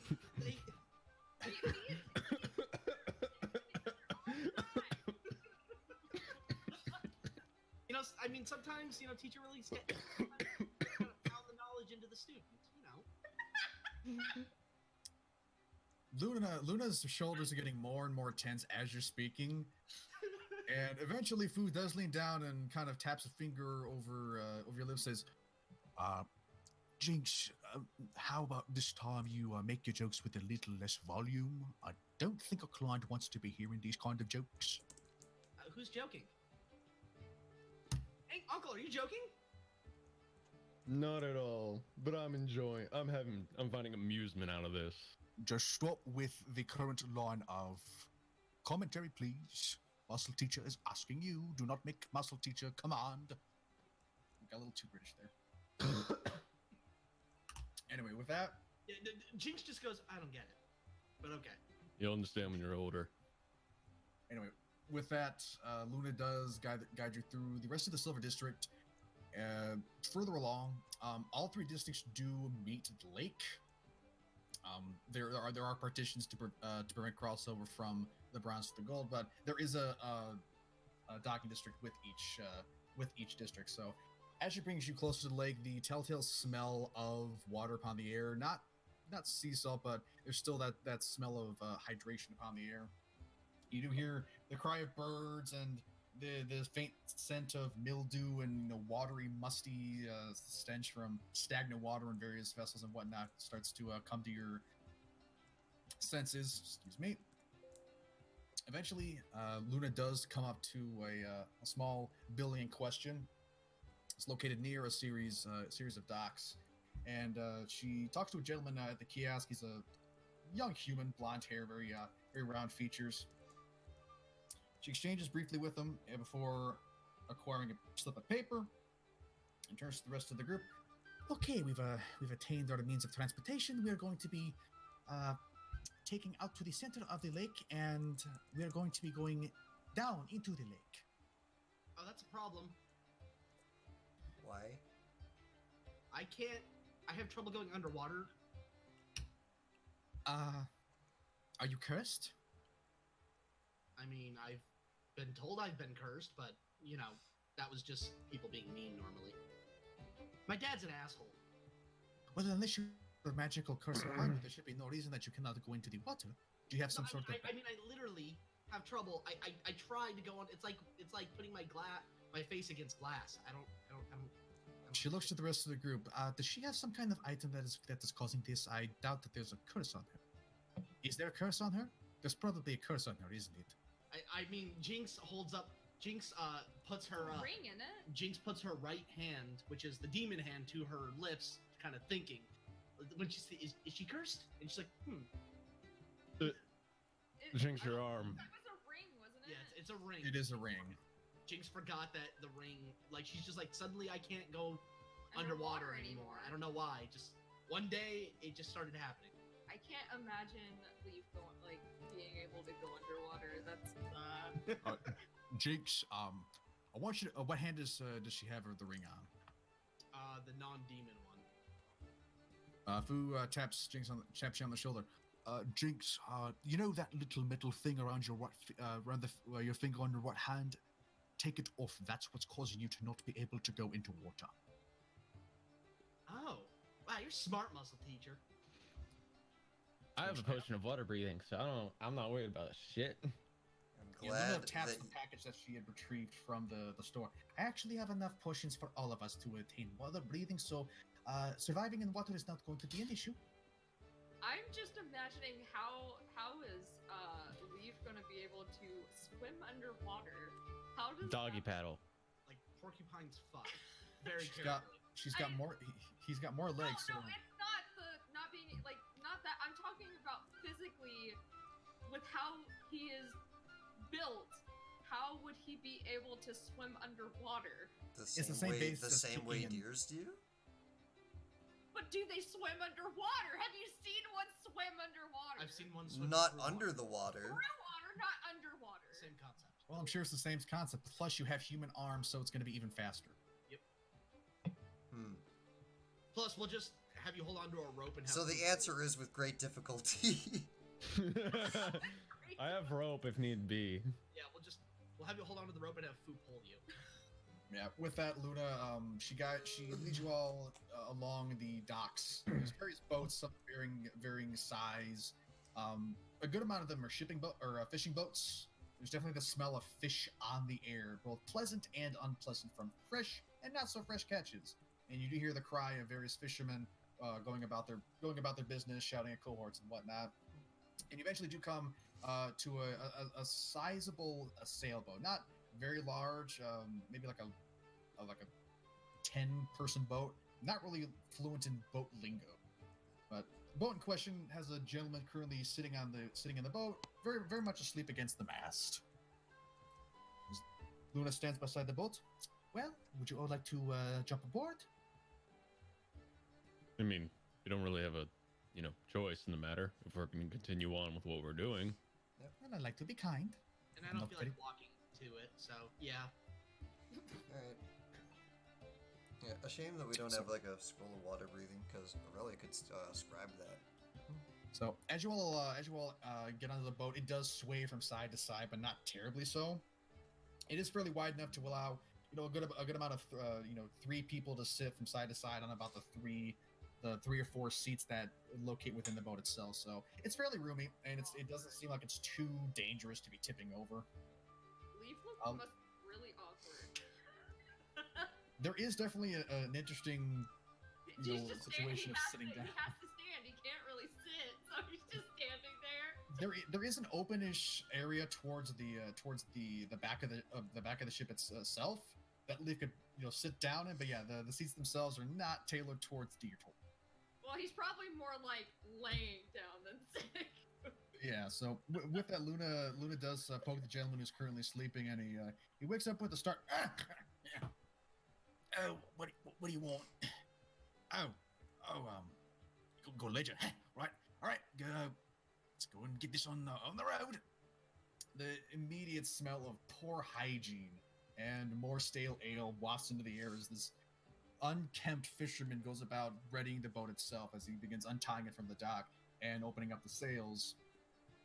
And the breeze itself eventually just steadily guides the boat off across the lake itself. And the lake is truly enormous. It's almost impossible to see the opposite side of the lake. If anyone's ever been to the Great Lakes, it's a lot like that.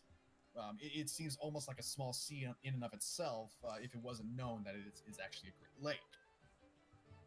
Takes a couple minutes. Trip is largely uneventful. You do see a few boats around near you, some fishing, others just simply sailing off for pleasure. The cry of water birds can be heard, some darting into the water to catch a fish before soaring back into the sky. The sky has become a little more sunny. The faint clouds that had gathered are completely gone now as the warm rays shine down and give a pleasant warmth to the slight chill of the air. And about 5 or 10 or so minutes, you do eventually come to stop as Luna seems to know where to stop. Here is fine, please. And she begins to undo the packets that she had gotten from the enchantress store, and begins handing out these sizable red vials to each of you.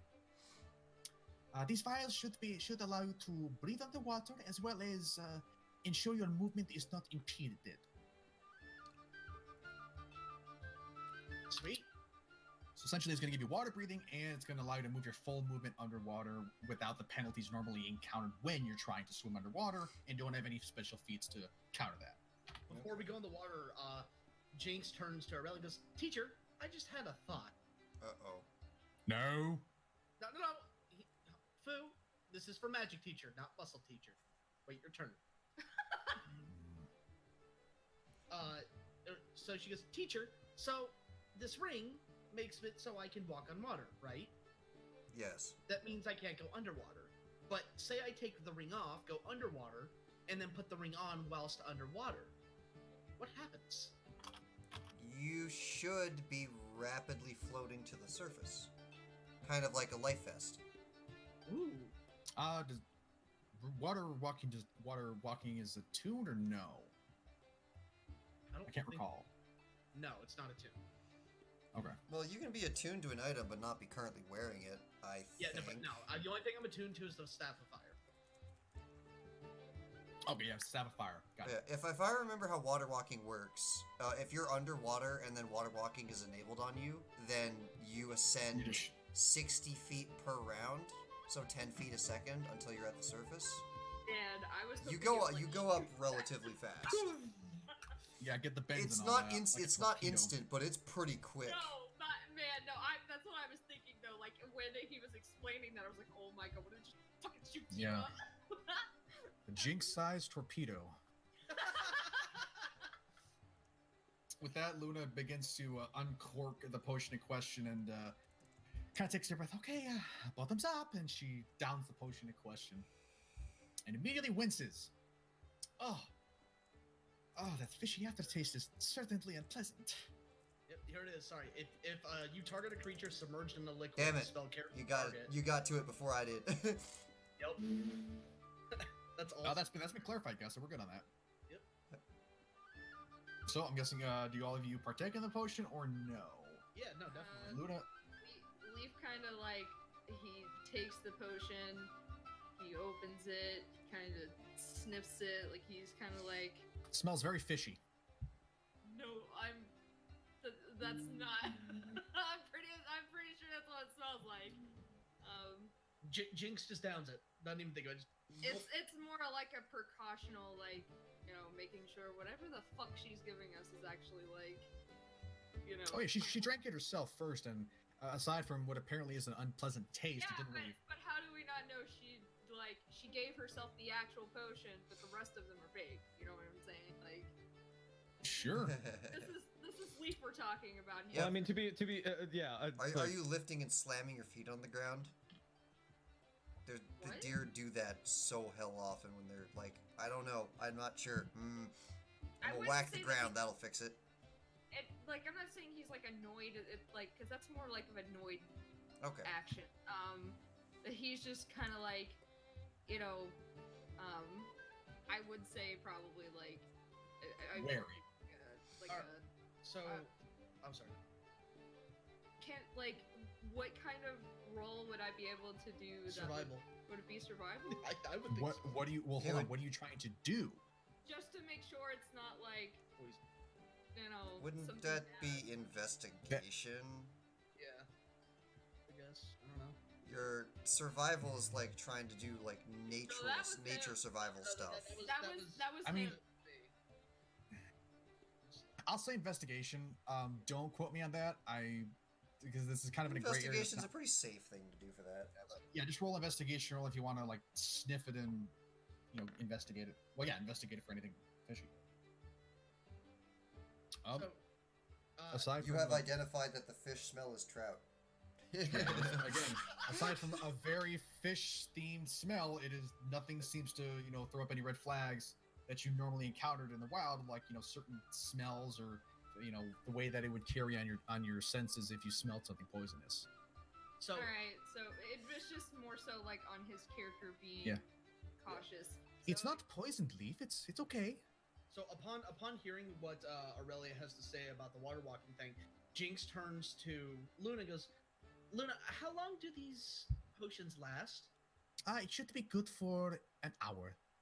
Okay, so I have an idea, and I think this one's actually a good one. Okay. So I have a thing that makes me fly to the surface. I also have rope. If we are running out of air, you guys hold on to my rope, I put the ring on, and we all fly to the surface. Aurelia looks at you absolutely dumbfounded and like, oh, huh. Congratulations, Jinx. You actually had a good thought there. My head hurts. Oh my god. Actually, yeah, make it. No, I'm not gonna have you to make a wisdom save. You see like steam coming out of her ears. Yeah, you have a pounding migraine for a few minutes. Finally getting an actual good roll that means something. Like Lief, he looks at her and then he looks at the potion and then he like hesitantly downs the potion. Okay. Yep. The potion has a very fishy taste, bitter as well. It's not pleasant. And it's very oily. It sticks to your tongue and your mouth and coats your throat as you swallow it down. Fuck. You feel a faint tingle in your chest and a slight prickling at the side of your neck, and you don't feel very different. Just those slightly unpleasant effects as you imbibed the potion. Well, Aurelia's turn. Just drinks it. Same taste, same sensation. Great. She probably is like, well, if Lief thinks it's all right, then Yeah, Foo's downed it, and Jinx has been Jinx, and Jinx pretty much downed it initially. Ankel?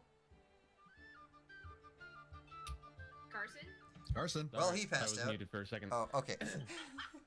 No, I didn't realize. I forgot I was muted. No, Ankel just kind of looks at it and goes, it's just like, it's not booze, but whatever. And just drinks it. Yeah, very fishy, thick and oily, not very pleasant. Kind of like taking fish oil. Actually, it is exactly like taking fish oil. And with that, Luna takes a breath as she stands at the side of the boat, and the man mounting the boat says, what are you doing?" And Luna says, "Oh well, I'm simply venturing into the lake, I guess, as adventurers do. Yeah, yes." And she looks back to the rest of you before promptly jumping off the side and slipping into the water. Yeah. Well, Jinx takes her ring off and jumps into the water. Everyone into the where are you storing the ring? In my pouch, I guess. Okay. Like, I'm securing it. It's not going anywhere. Well, yeah, I just wanted to know, like, because I don't know if Jinx was just going to hold on to it or put it in a pouch or a backpack or whatever. No, I'm keeping that sucker secure. Yeah. All right.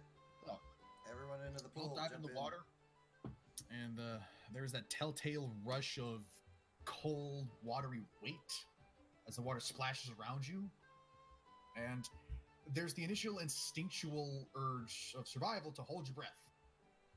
And hold your breath. For those normally held by common sense, possibly. Yeah, this is the part that sucks. Yeah, so it's, for those who may have struggled with it, it's kind of an issue of you hold your breath, hold your breath, hold your breath. Your lungs start to burn until it finally, that initial gasp, causes you to breathe in, and you feel the water enter your lungs. And it's a weird feeling. You feel that weight in your chest because the water does actually fill your lungs, but there's not that horrible sensation of drowning as what is initially expected. You feel like you're breathing air. It's just really thick and watery. Very unpleasant. Yeah, it's not that pleasant for those who aren't fish. And another matter, you find that the water, it doesn't impede you as you generally find it to be. It's not like moving through syrup, or there's not that considerable resistance. It yields to you much easier. You find yourself gliding through the water with much greater ease. And as you enter the water and slip a little deeper naturally, you do see a brilliant light glow nearby as Luna seems to have pulled some sort of bauble from a satchel on her side.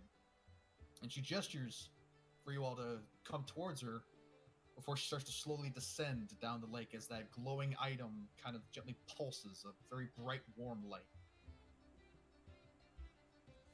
Alright, well, now that we're doing stuff, as we're descending, I'm going to wave Jinx over to me so that I can mage armor both of us, because I'm nervous.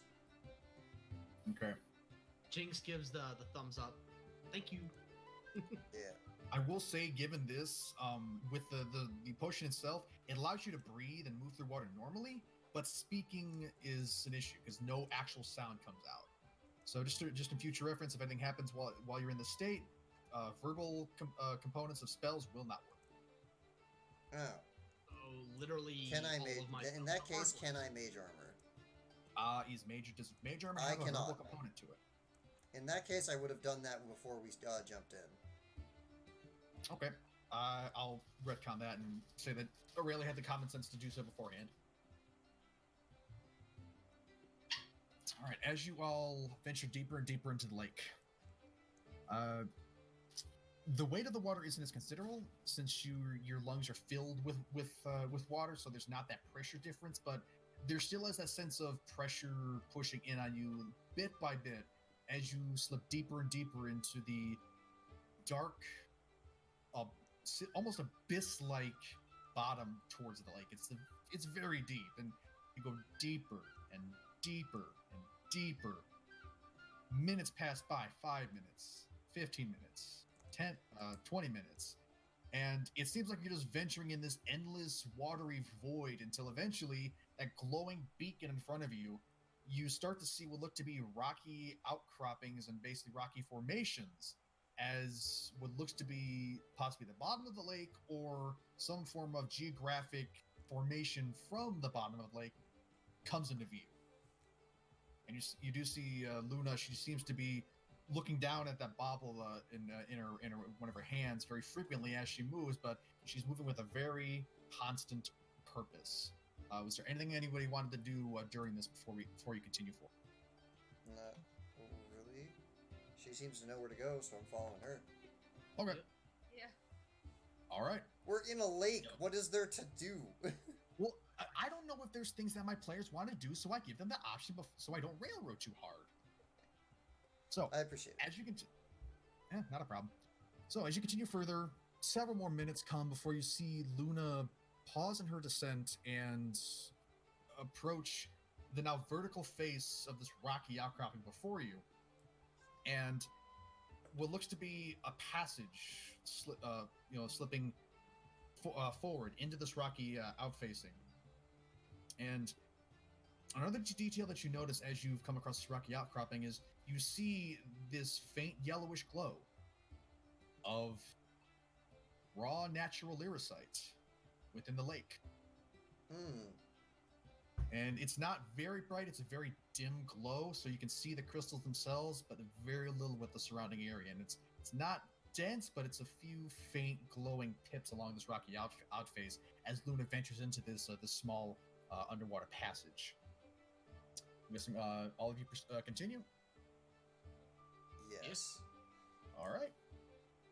So you continue forward. The glow of Luna's light source provides a bit of a beacon as this passage begins to turn left and right, and the muted sounds of your swimming are kind of like this eerie, the only tone that you can really hear, since providing your own sound really is impossible due to the water in your lungs. But eventually Luna's passage brings her straight down another deep decline, and then it goes up again, and then you see this faint shimmer and this ripple on this what seems to be a membrane of sorts as it looks like Luna has breached the surface of the water in some place.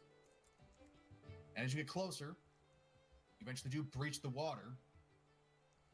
And the shift from water to land, from water to air, is a little jarring. As you breathe out, the water leaves your lungs, and water and air starts coming back in. So there's that brief survival instinct of coughing it out. But there's not that sense of drowning. It's just this weird switch from a liquid medium to an air-based medium of oxygen.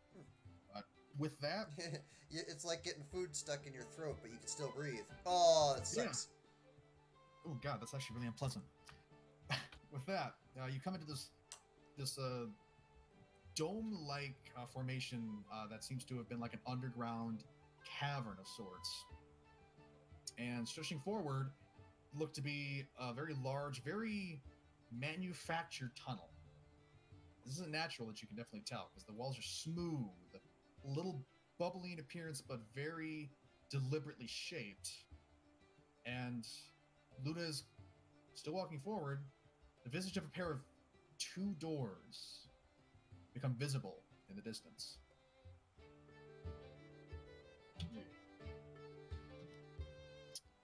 So anything that anyone wants to do as Luna comes to stand before this door? No. You can speak now. Verbal components to spells are once again capable. Nope, I've already got my preparation. All right. With that, of the doors in question, getting closer to them, there is definitely kind of a sinister appearance to them. They're jet black, and what looks to be the effigy of a giant eye rested along the center.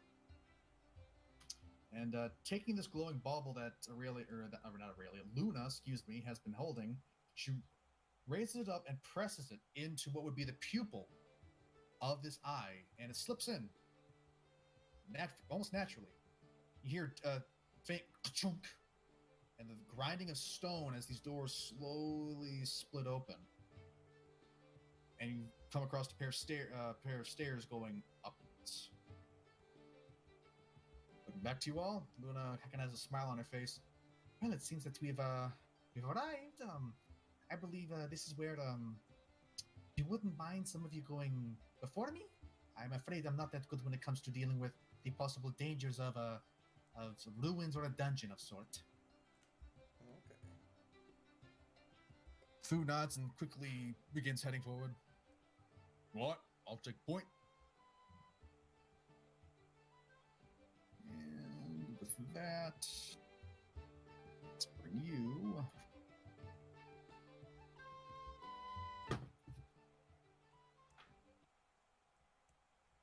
Oh no, a black If streak. you're now stuck in the abyssal plane, you are now the playthings of the Demogorgon. Oh no, not the Demogorgon. Fuck. All right. No. Why is this in the bottom of the lake?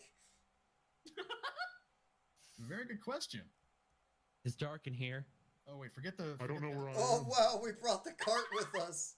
Yeah, you managed to bring the cart all the way down to the bottom of the lake. Damn, How are very we gonna good get it point. back? It's dark in here. I don't like it. Someone help me. Whoa, Echo. Yeah, Carson got a voice modulator. Yeah, I but, know what he did. With that, Fu's going forward immediately. The stairs do begin to narrow out, and eventually gets to the point where to move freely, there's going to be pretty much one person after another in a line of sort of formation. So, marching order. Fu first. Leaf will go last. Oh, jeez. Oh, vampire, kill it! Yeah, I was about to say, fuck vampire! That's pretty racist towards Drow. Dude, I have been making racist D&D jokes all night. At least we know Tony is inclusive with who he's racist to. Okay, so Leaf is going last. Don't turn you around. I don't know where Ankel wants to be. I don't care as long as I can shoot something. He should be between Fu's legs. He's short enough. Yeah. You know what? No, that's You- literally what Halfling has the ability Yeah. to walk through creatures that are bigger than them, so that I is know. an option. I know. He's just sensitive. It's a tiny subject. What? Anyway, so we have Fu first, Lief last. We have Luna following up Lief. Where is Ankel? Where is Aurelia? And where is Jinx? All y'all on the list. Jinx you're on the turns list. to Uncle and she goes, "Come on now, Uncle, don't get mad. That's beneath you." Marching order, guys. I'll go behind Fu because I can easily hide behind him and if need be shoot something. Fu, Uncle, Aurelia, Jinx, Lief. Okay. Leaf's in the back. Luna, then Lief. He's got it.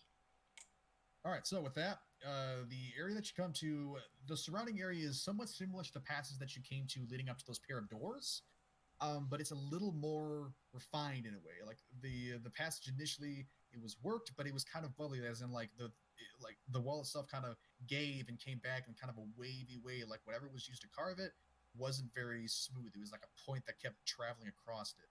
These walls are much smoother, almost perfectly smooth, but they're the same dark bluish gray of the stone within this realm. And you've smelled, again, that unpleasant, faint, mildewy aroma of stagnant water and something else that's a rotten, fetid, nasty scent on the air. It's not a fun time. This is not a fun time. This passage, you have two passages that come off to your right. Which do you choose to go down? Well, I mean, Fu is the leader. Yep. So Where we going, Fu? All right. Let's go down this furthest passage up ahead. Okay. Let's go. That is the illuminate tool. Ow, cat. So, yeah, cats today. I don't know where mine is. As you all venture forward,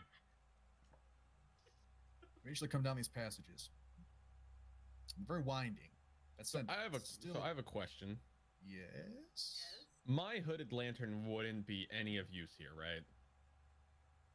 Your hooded lantern might be the only way we might be able to see. So, what are you talking about? Well, I didn't How what is the illumination level of this place? Yeah, I forgot. There is dim light along the walls. There seems to be these faint orbs of illumination that I should have detailed. Well, your hooded lantern would be good if we need absolute certainty what we're looking at. But other than that, this is simply obscured because I don't want to show you guys the entire layout of this place. No, what I was gonna say was, does it work where we are? That's what I was trying to say. It's natural flame, so there's no artificial snuffing of fire in this area. Okay. Why would it not work? This current corridor. Dungeons and Dragons is fucking weird like that. We are not currently submerged, and it runs off of oil. It'll be fine. Fair enough. As you continue, this passage it remains fairly nondescript. You keep smelling that unpleasant odor upon the air, and the faint echoes of your footfalls as you venture further. Something's gonna kill us. Something's going to attack us, and I'm going to hate it. Well, naturally, it's a dungeon, and Dungeons and Dragons. Things are going to want to kill you. You get to this point, so there's nothing else that anyone wants to do. No lookouts. No. What? Y'all just. Of course, we're looking out. We're dungeon crawling right now. Okay. I mean, I was gonna say, if anyone needs me to like scout ahead with like stealth. I currently have not seen anything that requires me to think about doing an active roll, so Aurelia's obviously using her passive perception to look around, as I would assume everyone else. Again, I'm just wanting to make sure that if there's anything that y'all want to do, like Carson said, move ahead and scout. Like I can go ahead and like scout and then come back and be like, hey, so this is what's happening. Yeah, we got Fu's point, man. Let's just keep going. Okay. At the moment, it seems to be just a straight path. Despite him being our fucking barbarian, very rarely is he actually on point. Well, now the meat shield's out in front. All right. With that, as you get to this point, I wouldn't. What? I'll talk about it after. No. That's not. I'm just saying is that he's normally not the first one into the fray. It's normally like one of the squishies. It's a fucking trend. I'm not. Squishy. I took out like fucking multiple enemies. Guys, No, this is a you're not. conversation This for is- later. Nah. Guys, this is for brevity. Let's move this to after the session. D&D now. Okay? Okay. So as you get to the midpoint of this hallway, you hear a faint clunk as Fu's left foot sinks into a floor panel that was not seen. Run. You would indeed. However, let's see. Aurelia's just out of it. So, Fu and Ankel, I need you all to make a dexterity check. God damn it. Ankel, I need you to make a dexterity check. I'm Fu. Yup. It is my dexterity +5. Okay. Yep. And Fu's is +2. To see. God damn it. Okay. Well, Fu, with his natural barbarian wit, manages to catch the sound of sliding metal. Unfortunately, just a smidge ahead of Ankel, as these series of metallic rods jut out from the walls and quickly sink in along the area between Fu and Ankel. Fu manages to avoid a good amount, but still manages to get pricked. Ankel gets a spear right in the arm and right in his right arm and right in his right leg. Ooh. God damn it. Yeah, so you take.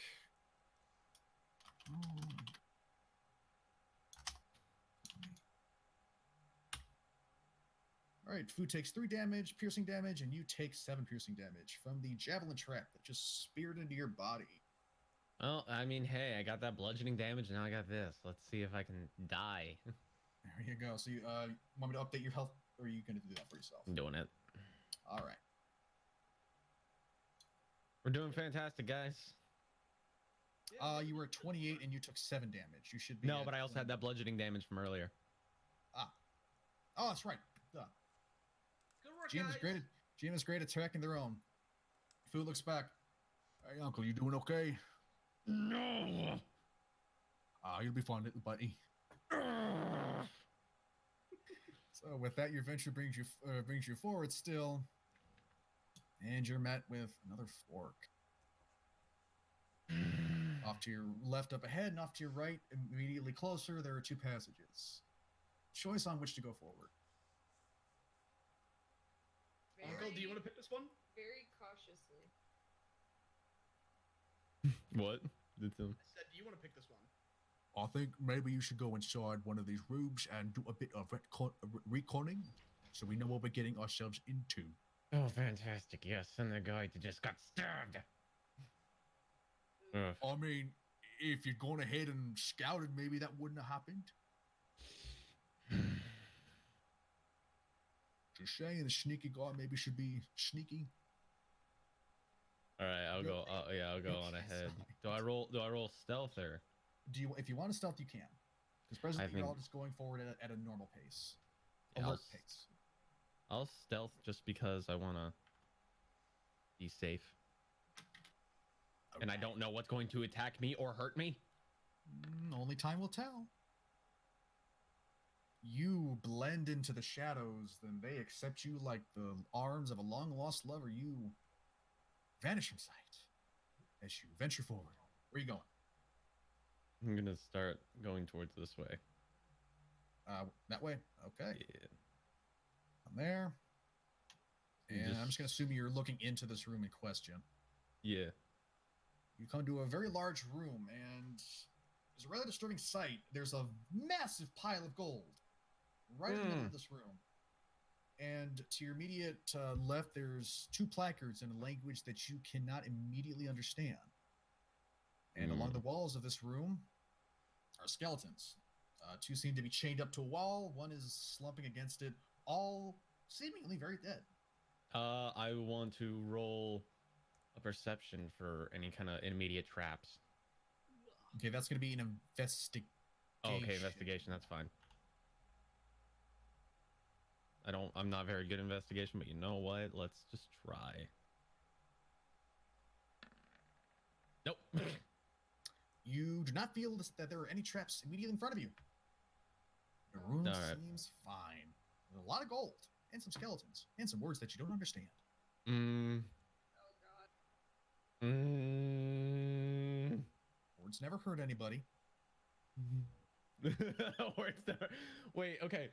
Just one question. What Can you tell me what language it's in? It's a language you don't understand. Okay. I was just making sure because of the languages that I currently know. I wanted to make sure. Yep, I know I do see the languages that you look over. Let me just double check. Actually, read out the language that you do know, but I'm fairly certain you don't. I know halfling, gnomish, common, and undercommon. Yeah, you do not know any of those languages. None of those languages match what these words are saying. Okay. All right, no, I'm just gonna I'm gonna go ahead and against Uncle's kleptomania sticky fingers, walk back to the group and tell them what I found. All right. So Well, I'm just gonna be like, I found a big room with a lot of gold, like a lot of it, and words. With any traps? I couldn't find any. Are there any mimics? I don't know. Well, there's words. Teacher's good with words. Let's go look at the words. Well, I'm sure that there's something that in there. I'm sure that all of us can take it. Yes, that is how adventurers do this, right? Well, there's a bit more to it, but you know. All right, let's go look at the words. You just stay back and let us handle anything that may come at us. Well, I would like to help, but if you're going to charge into battle, I will not stop you. All right. All right. Okay. So I'm assuming everyone jumps into the room. All right. Place yourselves in the marching order. Who in front?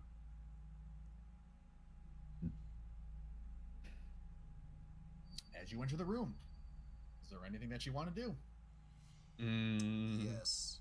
Uncle, please put yourself where you want to be first. Yep. Y'all are controlling your own tokens now, guys. Uncle's just trying, really wanting to go for that gold. All right. Well, I can assist you with you on that because I have tried to do this a lot of other times in the past, but then usually people poke things before I get a chance to do so. Yeah. Also, Jinx is trying to read the words. Aurelia is going to use Mage Hand and make the Mage Hand go and poke around and mess around in the gold pieces on the floor. Okay.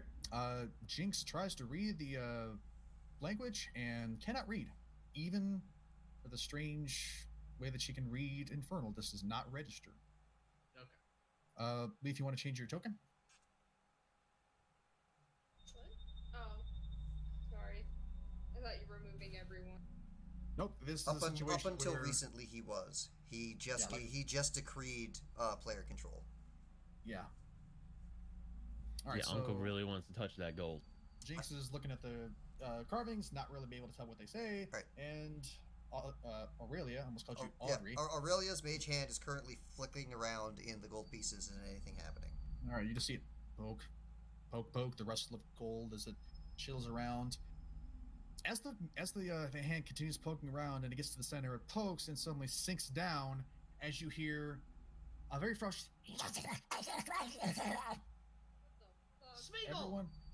Everyone roll for initiative as the pile of gold suddenly upheaves in a singular unionist movement before splitting off into 4 separate. Oh shit! Why can't I have gotten? Oh no! The gold pieces were mimics. See, this is why, against Uncle's better judgment, I went and told everyone else. And that is why Mage Hand saves lives. And right now, there's supposed to be 4. No, not you, Luna. Another one. Yeah, Luna Holy was a shit! mimic. Luna's a pile. Wait! You're telling me that Luna's a pile of gold? Yeah, she's a little pile of gold. Have I never known this? All right, everyone's rolled their. Okay, Fuck, that piece of gold is dexterous. Once again, words I never thought I would say. My one question is, so if something is a mimic, does it have like if it's a gold mimic, do they have like metallic, like feel to it, or is it like flesh? A mimic when transformed is indistinguishable from the real thing, regardless. Okay, when it's showing its true form.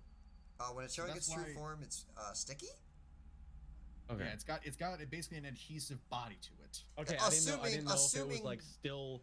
I didn't know if it still had like the texture of coin, or if it was just like. It could if it wanted to, but it wants the adhesiveness because it's really effective. Assuming that this stuff is actually mimics. I just took a blind guess. All right, y'all are in battle. You got 4 piles of shrieking, snarling gold. You just hear as these bolts flows in a very odd fluid motion, jingling, filling the air, and a sight that you didn't think that you'd likely see set before you as these 4 piles of gold move in their own form of unionist movement. How do you hit this? Oh, hey, I know this song.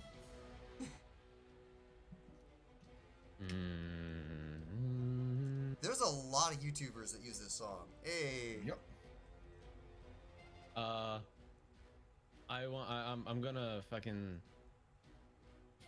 Because I don't have an immediate like crowd control thing, but I'll pull back an arrow and try to hit it. Are you attacking orange, blue, red, or purple?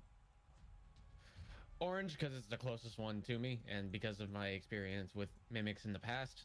All right, let her rip. All right, standard. Oh. 3. Your arrow strikes true. Roll for damage. All right, it's not a critical. Sneak attack, because these things are aware because they were poked. Yep. No sneak attack. Damn. Arrow screams forward and smacks right into the center of the pile, which oddly seems direct. You just hear doesn't seem to have imparted as much impact as you think, though, as while damage was done, it doesn't seem like it reacted in a way that you quite expected. Oh, son of a bitch. All right. It's definitely shivering a bit. That did some damage. Is there anything else that you wanted to do? Move at all? Bonus action? Fucking getting the fuck away. Yeah. Good call. Right. Okay, is that the end of your turn? By the way, Royce. Yes. I forgot to mention this. If you say no, I understand because I didn't verbally say it. But when we got down here, since we're no longer in water, Jinx wanted to put her ring on. Is that something? I assume that was done by default. Okay, all right. That's what I figured, but I didn't say anything, so I didn't want to. Don't want to assume. Likes it allows the Jinx to. Why wouldn't she finger whenever possible? Yeah. No, I slipped into the mind of Jinx a little bit. It was dangerous, but I managed to survive. All right, so that's no bonus actions. No, I've moved. I'm not doing anything else. I'm staying away from the mimics. Just wanted to make sure. Yeah. My experience with them is done. I'm not dealing with that. Shit. And he's gonna do what a barbarian does best. He's gonna go into a rage. Let's have this blood-curdling bellow that seems to even make the coin piles shake a bit. So we have two casters, the client, and the archer person over here. Fu, please cover us. Yeah, so he's presenting himself as much as he can between, you guys and the swarm, and he's going to certainly swing his great axe into the swarm. He is that's a +7. Yes, very good. That hits. And great axe. 6 12 +6 +1d4. 15 damage. So as he carves into the pile, you again hear that little shriek as these things, whatever they are, they definitely seem to be able to feel pain. You're supposed to be looping. Wrong one.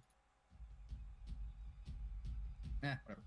So the axe itself doesn't seem to be imparting that much damage, but the flames do seem to even see some of these little metallic discs melt and turn to ash as he carves into them. So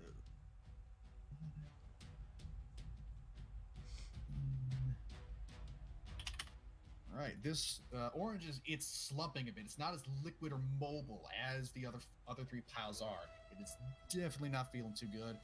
And Fu is essentially going to just make sure he's planted himself as much as he can between you guys and the swarms, and end his turn. Doesn't he have 2 swings because he's level? No, were we level 5? We're past level 5, yeah, aren't level 5. Doy. I'm an idiot. Just swing again real quick. Yeah, rogues are the only ones who don't get an extra attack. Yep. Because rogues get sneak attack, and that's supposed to be their damage That's it. method.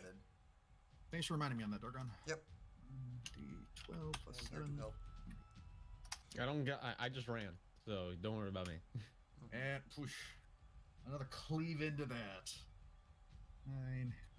5. It's scuttling now. As you see, it's not so much a cohesive whole as just an individual ones starting to kind of move around and not really move in a unionist form any longer. Lief, your turn. Oh wait, no. I totally skipped the mimics. Blue's turn. It has an 18. Whoops. I was about to say, wait a minute. Pause. Hold on. I do want to kill you guys. I'm totally. We'll just loop through the list real fast till it's on blue again. Yeah. I was testing you. You passed. Good job. Haha. Everyone. I was gonna say, just because we're going through the list again. When you said Lief, you almost started to sound like the Mad Hatter. Thank you. Ooh. All right. I just found it funny. Blue's gonna search forward and promptly try to do whatever a pile of coins is gonna try and do in an offensive sense, from what you guys are currently seeing. Pelting itself against him. Yeah. So. Ting, ting, ting, ting, ting, ting. All I just see is ow, stop it, no, ow. Dicks. It's really annoying. GM roll, come on. 1d20 plus that. Wait a minute. And It Flu's doesn't hurt, but it AC definitely stings. that just clips over it. So you see all these coins like splash onto him and then stick to him. Oh, And as they begin to do whatever they're trying to do to him. And he takes... Why are you not on loop? Roll. Loop better, damn it. Call. Ooh. I think he's raging. Takes 7 whopping damage of slashing damage. 7 or after the halving? After the halving. They almost rolled max damage on that, so that was why I was saying good thing he's raging. Well, he's food. Yep. You just see if he was like, oh, that stings. It's definitely uncomfortable. Stop it. They're biting me. I think. Fucking, All right, Lief. Now it's your turn. just a swarm of coins with mouths. Oh god. Yeah, you get a look at it and like the That's the like face side, that is messed up. yeah, the face side that has like the mark of of like standard on a coin is just opening up and stretching out like fighting in this like little coin-sized piranhas. Oh god, you want coin-sized piranhas? One moment. Okay, Lief, I'm going to put this in general, and then I'm going to open this on the tab Even though I on don't stream, and this is what I see when I see coins with mouths. Look at that thing. You poke the middle and it's like a snapjaw thing. Oh, that's the same thing I found. That's horrifying. Yeah, that's actually really accurate. There you don't go. like Thanks, I hate it. Okay, Thanks. pause. What's Lief doing? I'm... Fuck. You got 40 feet of movement? 45? I know you have more movement than normal. Well, if she doesn't want to move, she can use one of her like super magic arrows to just save fuck walls. Oh yeah, I was gonna say like you can move, you can attack, you can do warrior stuff. I know, and like even though there's not a whole lot for me to do, it's still kind of like, okay, what? Yep. Oh god, that is a loud ass horn. I'm turning that down on my end a little bit. Yeah, sorry. If it's a little loud on your end, just give it a quick shoot down. Yeah, well I can adjust it on my end, so it's fine. What? All right. What are you looking for? The movement's on under stats. 40 speed. See? There you go. Just shuffle your way around people. Just push them out of the way. Like, get the fuck out of the way, lady. Shuffle? Yeah. Push her out You of the way. can pass through. When it comes to a friendly creature, you can pass through their space. Yeah. And unless it's very specific circumstances. Yeah, I usually have it so that it's like it's difficult movement as you have to coordinate it. So it's, but you can do it, and then that makes it so that the halfling's ability to go through larger creatures isn't removed from the game. So he can just like, as if it's not, no one's there, walk through people. Alright, well,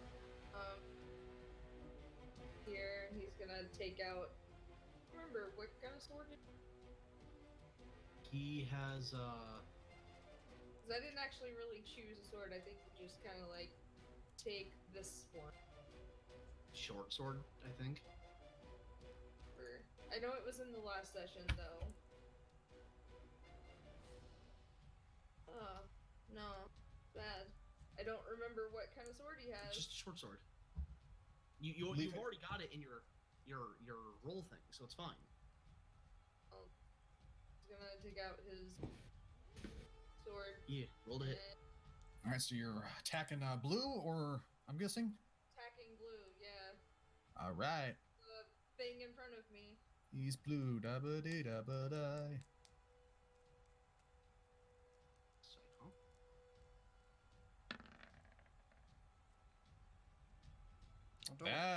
That hits. You crit. Oh yeah. Don't worry, Anthony. Aurelia goes first. Aurelia's moving.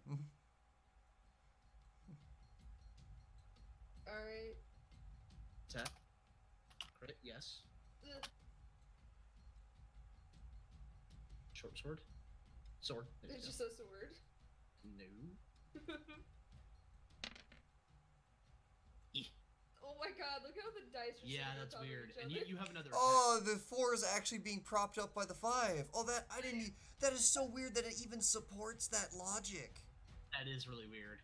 Oh, that's so cool. 14 damage. I'm guessing because I got a crit. Oh yeah, you got a crit. Roll for crit damage. She did. She rolled 2 dice instead of 1. All right, that was 14. And then you're still fighters, so swing again. Yep. Well, I was waiting for like descriptive, whatever. Very similar to Ankel's arrow. Ankel's attack. Your blade sinks into the pile, and you hear this jarring clatter of metallic coins, and the damage is dealt, but again, it doesn't feel like it cleaved through as easily as it should have. You certainly dealt a good blow there, as you now can hear this fake. It's pissed. They are nettled. You made it angry. What? They're angry little coins, and they're pissed. Ouch. That hits. Nope. That's right. Yep. I don't.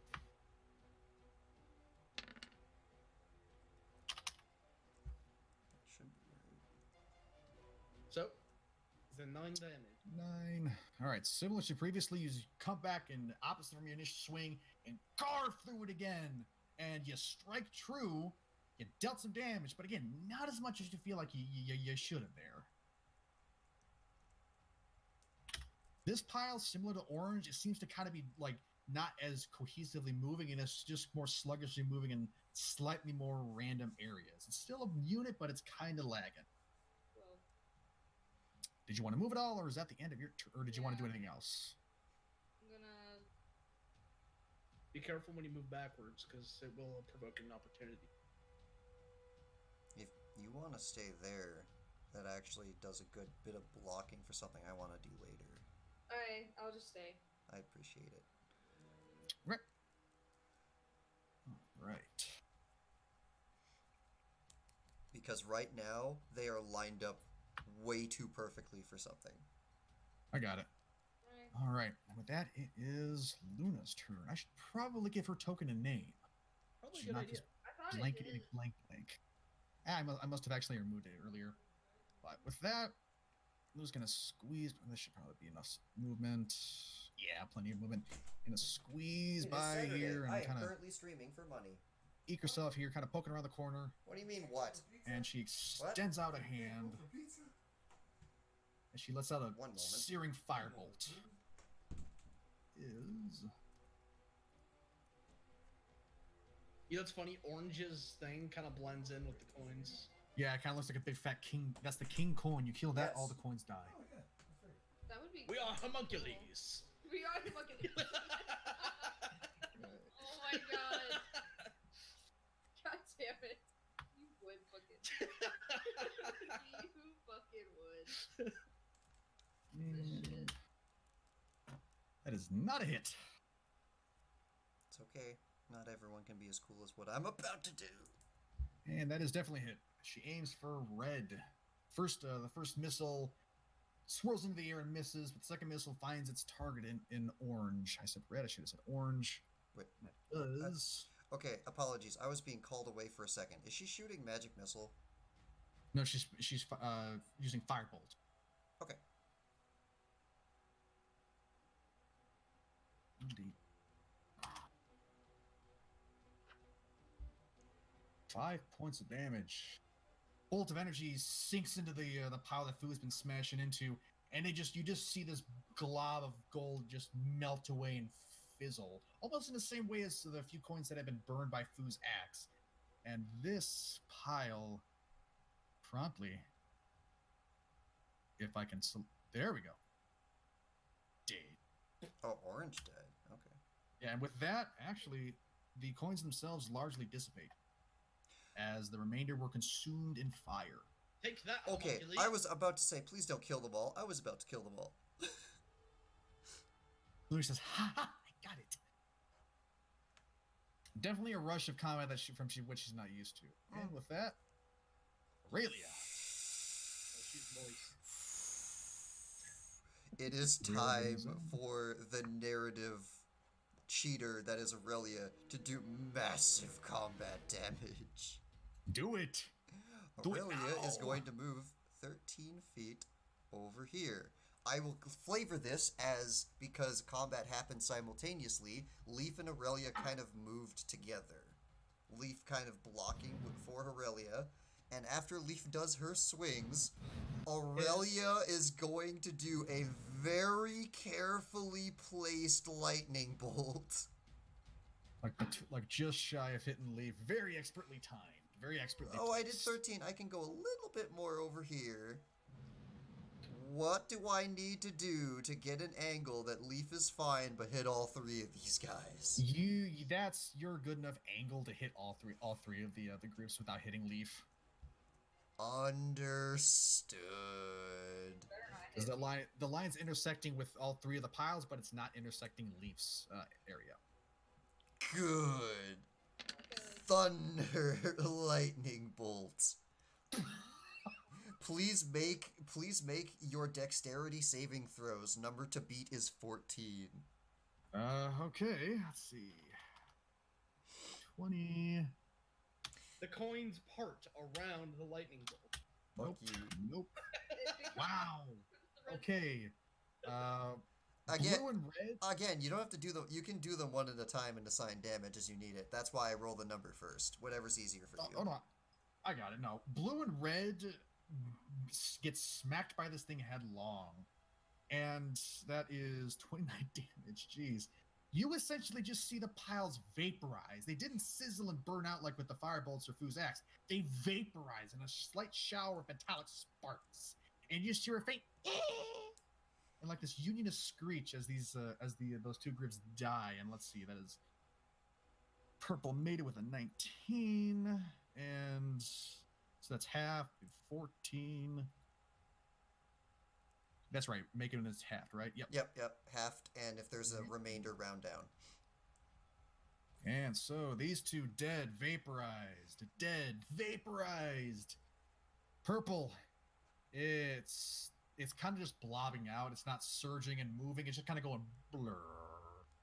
You still hear little gnashing noises, but they're not as into it as they once were. Is purple not in the turn order? No, it's not. What happened? Oh, shoot. I thought...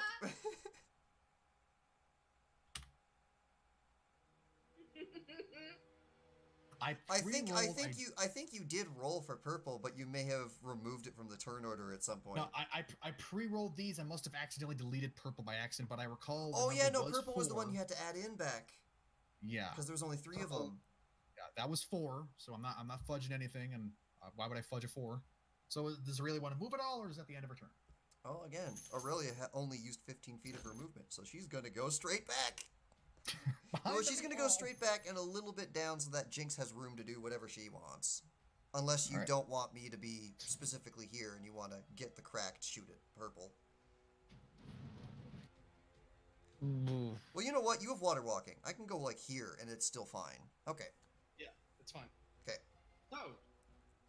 All right. That's my turn. turn. The end of Aurelia's. Okay. Jinx, it is your turn.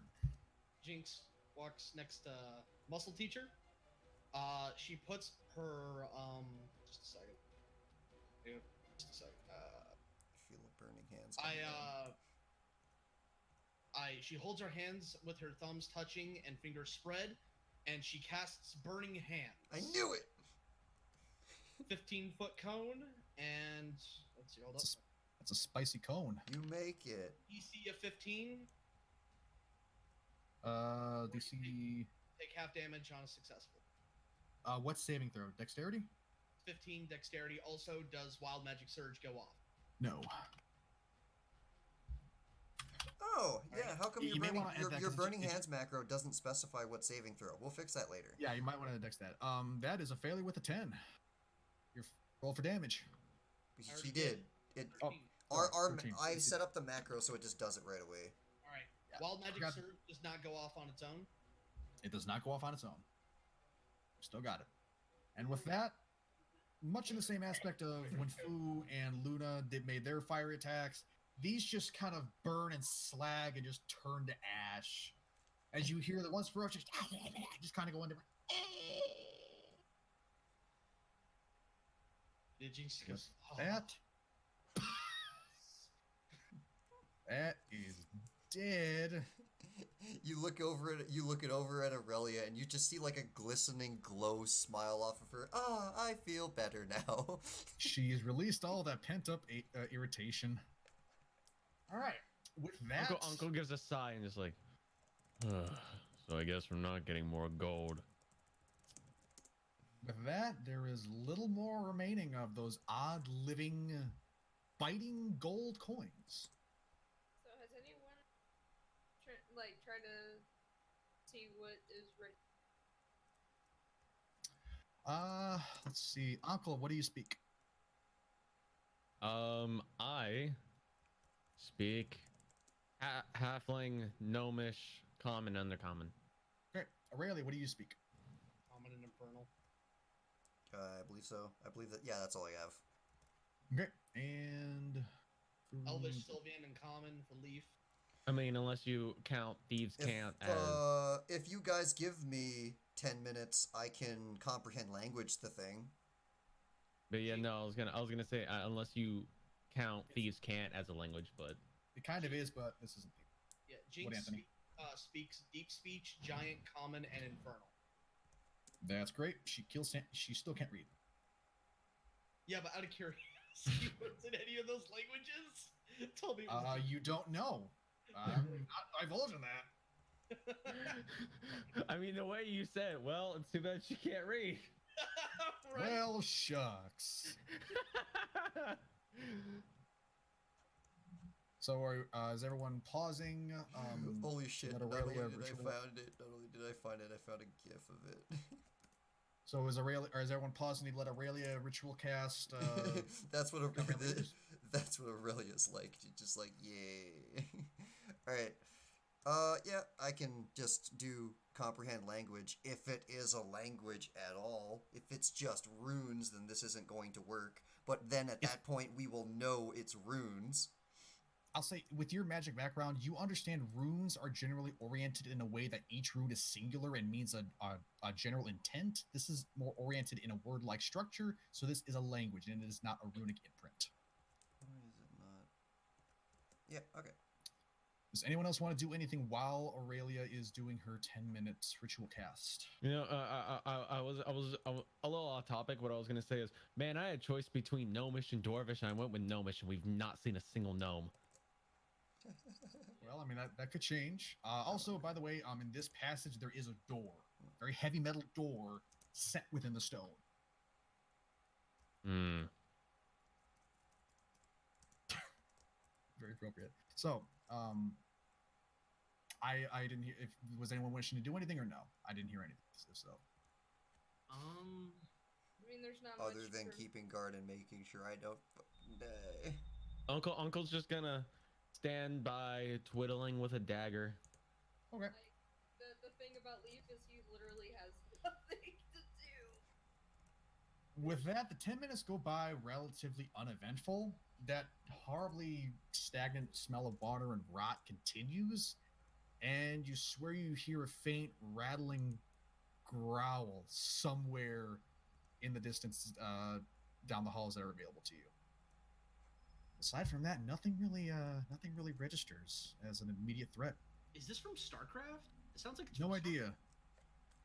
Say again? The spell goes off. What? No, this isn't StarCraft. The spell goes off without a hitch, and these two placards, with comprehend languages, you just understand what they mean, or can you also understand what the language itself is as well? For the duration, you understand the literal meaning of any spoken language you hear. You also understand any written language you see, but you must be touching the surface on which the words are written. Who's going to give me a boost over to the water? It says nothing about I know what the language is. It's just I can read it in the most literal sense possible. I'll say Fu gives Aurelia a boost. Spell does not decode secret messages in a text or a glyph, such as an arcane sigil that's not part of a written language. So if it's written in a cryptic tone, I read it as the literal cryptic tone, just in case. All right. With these, they're kind of split up. It's a way that it's a singular statement, but they're split up between the two placards. The leftmost placard, pardon me, reads, "To all who would steal," and to the right, "Let this be their just rewards." Yeah, that sounds about right. So it's So Aurelia says that out loud and then goes, "Yeah, that's about right." Wait, so It's it was just a good thing I didn't try to stake any gold. correct. It is Very this good. thing. This is designed as a lesson for those who steal. Well, I didn't take the lesson, so who cares? Quite. Let's continue onward. I like how Uncle's just to me. I didn't take the lesson, so you know what? That means I can continue to steal. Screw it. All right, with that, you've got the passage that you recently came from didn't that also has a learn passage nothing. going off in that direction, or you have the large metallic door immediately in front of you. Let's go to the door. All right. Door has no visible turnable handle, but it does have an indent that looks like you could put your hand in and slide it to the side. There's also what seems to be some kind of odd opening beneath this handhold. It does not move when you try to push, pull, or slide it. Hmm. If only there was someone that you had in the group that could see to these kind of situations. I didn't fully hear what you said. What? Said if only there was someone in your group that could see to these kind of situations. Hmm.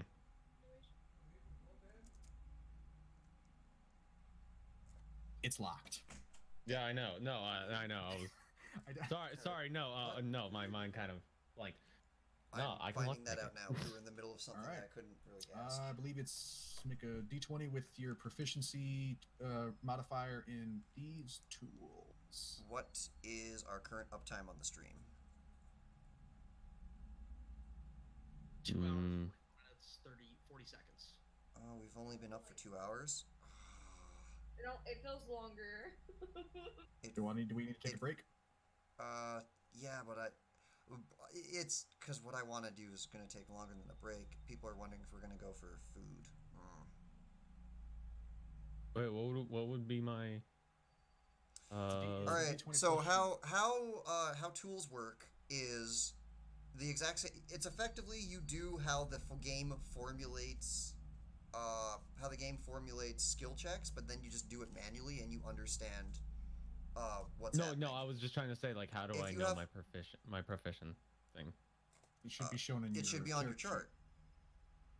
sheet. It's D20 plus your proficiency modifier. Where is tool proficient? Tool proficiencies are underneath features. You decided to pick expertise in thieves' tools, so anytime that the thieves' tools come up, it is you look at the stat that the DM deems the most appropriate stat for the current situation. You look at your proficiency bonus and you double it, and then that's what you roll. So what stat is the most appropriate for this type of lock, DM? Dexterity. So 5 plus 6 is 11. So roll a d20 plus 11. Okay.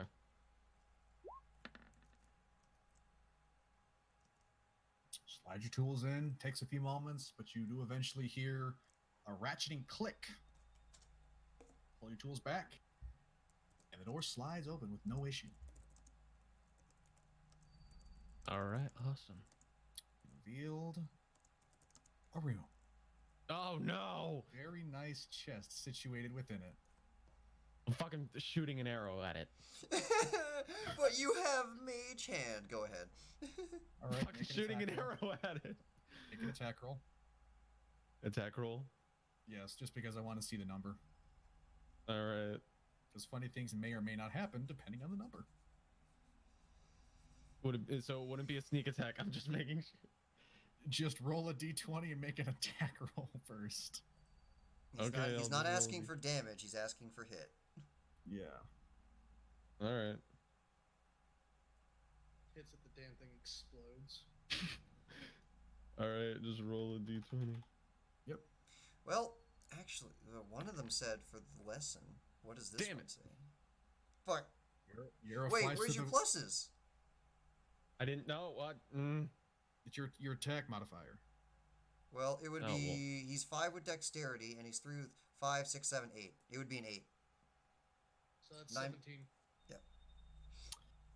Ooh, I was looking for a 20. No, your arrow flies through the air and embeds itself rather firmly in the top portion of the chest, with a resounding. Nothing more seems to react. Is it mage hand Jinx time? whispers to Uncle. Go open it. I'm gonna slowly inch towards it. There might be gold in there. I wanna. Would it be perception or investigation to see if there's a trap on it? Investigation for trap. God damn it. Perception is to see if you find the chest. Investigation is to see if there's anything funny about the chest. Alright, I need to fucking get better in investigation. Well, to be fair, you have thieves' tools. If you use thieves' tools to check for traps, then you would use the plus 11, because that's the point. That's why you get the proficiency in the tools. Mm-hmm. So if you thieves' tools look around, then that should be a 24. I mean, okay. That's the reason for thieves' tools. So that's the number to use when you're checking for traps. I mean, 11. I didn't know. I was okay. Yep. Cool. You use your thieves' tools and you slide one of the implements underneath the rim of the chest, separating the lid from the body, and you feel your tool connect with something. And getting an idea of what this kind of mechanism is, you give it a short twist, and you hear a faint, and you slowly open it up a bit. And what you felt was a tripwire of some sort is no longer active, and the trap is no longer in danger. You see what looks to be a rather nasty-looking mini crossbow pointing right up at your face. Oh, he can learn. Fuck you. Good for you, little buddy. I knew you could do it. And see, that's cool. I forgot about that. Alright, I'm gonna open it up now. Alright, as I said, you see a small handheld crossbow, not exactly designed for a hand, but a small crossbow pointed right at your face that would have likely let that bolt in it fly right into your face if you hadn't disarmed it. And within, you find some rather odd items. You see these 2 shriveled, grayish-red, stalk-like formations with a bulbous formation towards the tip. And you also see what looks to be a number of hands, long, rotted, and shriveled. and also 5 gold. That is you earned that. You earned that 5 gold. I'm taking that 5 gold. Fuck. If you did you want to try and investigate anything, or were you just gonna swipe the gold and get the? I'll investigate, but I'm swiping that gold too. All right. If you want to investigate this kind of stuff, I suggest making a nature check. Nature? Is my nature better? Yeah, make a nature check. Actually, make an arcana check. Okay, I mean, they're all +1, so it doesn't really matter. Hey, man, this blinking's pissing. Oh shit! You have been getting really good rolls. While you don't normally, pull from experience in the arcane, your ventures across your lifetime have brought you into understanding what these strange eye stalks are. These are 2 eye stalks that at one time belonged to a living beholder, but they are now shriveled and dried and not quite rotted, but definitely aging. Okay. The hands themselves look to be human hands. Some are bare, some are in armor plating, some are in leather gloves, but aside from that, nothing more seems to be out of the ordinary aside from those 2 beholder eye stalks. All right, I'm gonna look at it and just go, oh fuck. All right, so we got some things that you guys might wanna come check out. On one regard, those eye stalks could be anywhere between, that's interesting, to do not touch that ever, depending on which of the 10 Which they is why are. I'm asking everyone to come inside before I touch anything other than the gold. Oh yeah, that's a great mine. idea. Bring everyone inside of the confined room in the potential disintegrate ray eyeballs. Let's do this. Well, you know what? I have 5 This gold. is gonna be the greatest way. This is gonna be the greatest total party kill of all time. Let's do it. Okay, I'm gonna need everyone to roll. No. Fuck. Everyone roll a destiny dice roll. There's no mods. Just roll a d20 and whatever happens happens. Can I just say it's like what was it worth it? I got 5 gold, so hell yeah. So what did you find? Luna's kind of looking over your shoulder and looking down into the chest. Wait, what was it called again? Beholder. You know that the beholder eye stalk. You don't know it's a beholder eye stalk thing. Yeah, you don't know what a beholder means. You just know these belong to. Yeah, it's like I've known about these from past things, but yeah. Everyone who's practicing magic, make an arcana check. Because I don't know magic, but I know what these fucking things are. This is based on the knowledge of the name beholder. Exactly. Actually, I'll have Luna. Oh, of course, Jinx. Oh no! Again with the 1 on the arcana check. Not 1. No, not 20 for Luna. Please tell me that Luna's once again just shitting her pants. Not 20. The normal, rich bluish gray hue to her skin has faded to a grayish blue, and she's very visibly disturbed. Oh, gods, those, a beholder is a giant floating xenophobic creature with many eyes capable of wreaking very much havoc and very much not welcoming to people venturing into its lair. Oh, what did I get us into? And we're in its lair. Possibly, these are dead eye stalks from a beholder. We don't know that what took these eye stalks is a beholder itself, but I dread to find what could do this to a beholder too.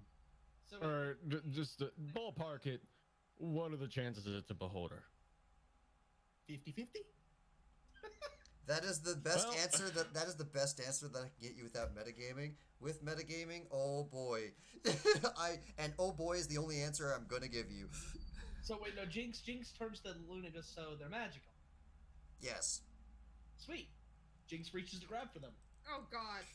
Fuck everyone. Uncle immediately because dog Uncle knows pile on. as Dog of these pile things, on. Uncle immediately takes an arrow and swats her hands. Pause. Okay, I was gonna say. Jinx is making an action. If you want to do this, I'm gonna need Jinx to roll a dexterity roll. A straight dexterity roll, and Ankel to roll a straight dexterity roll. Okay. For speed of action.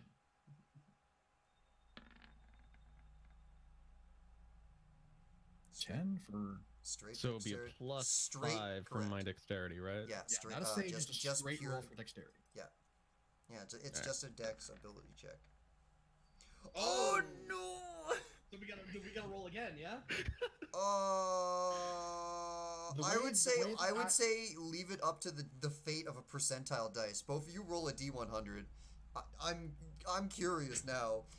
And I swear, if you guys get the same number again, we're rolling a D1000. We're calling it good. Thanks for 8%. 8. Okay, roll a D100, buddy. 85. Well, Jinx, as you reach your hand out, Ankel quickly swats it away. You feel a faint prick of pain, but nothing severe as the metal head of the arrow smacks you on your hand. Ow! Dick? No, no touching. Jinx, maybe we shouldn't be grabbing the nasty beholder eye stock things that currently has our client very afraid. But they're dead! That We doesn't don't know mean it what- won't come back to life. Okay, Not well, all. We don't know what may have happened to the chest. We don't know what may be protecting them. they're dead. Jinx, you're not grabbing the eye stalks. Okay? Teacher, you grab the eye stops. All right. Leaf goes. Should I- Grabs her. Actual team meeting. Should I mage hand grab the eye stalks and point it away from us in case something happens?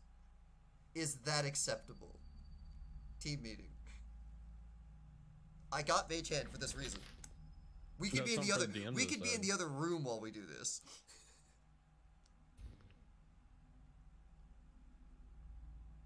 I'm not hearing Doesn't yeses matter and I'm to me. not hearing no's. Does not matter to me. I'm not looking to die. I'm guessing Jinx is like anything to touch the eye stalks. Well, they're magic. Spells require magic things, so why the fuck not? Alright. Leaf, are you okay with mage handing the things? I'm just gonna. I agree. I'm Everyone just gonna slightly leave. everyone slightly backs up. Aurelia gets enough to be able to see where the chest is, puts out a mage hand and grabs one of the eye stalks. It does Okay. anything happen upon touching? Why is Jinx still in the room? Is Jinx remaining in the room? She's staring intently at the. Okay. As actions have been taken, No. actions are being taken, and effects are in motion now.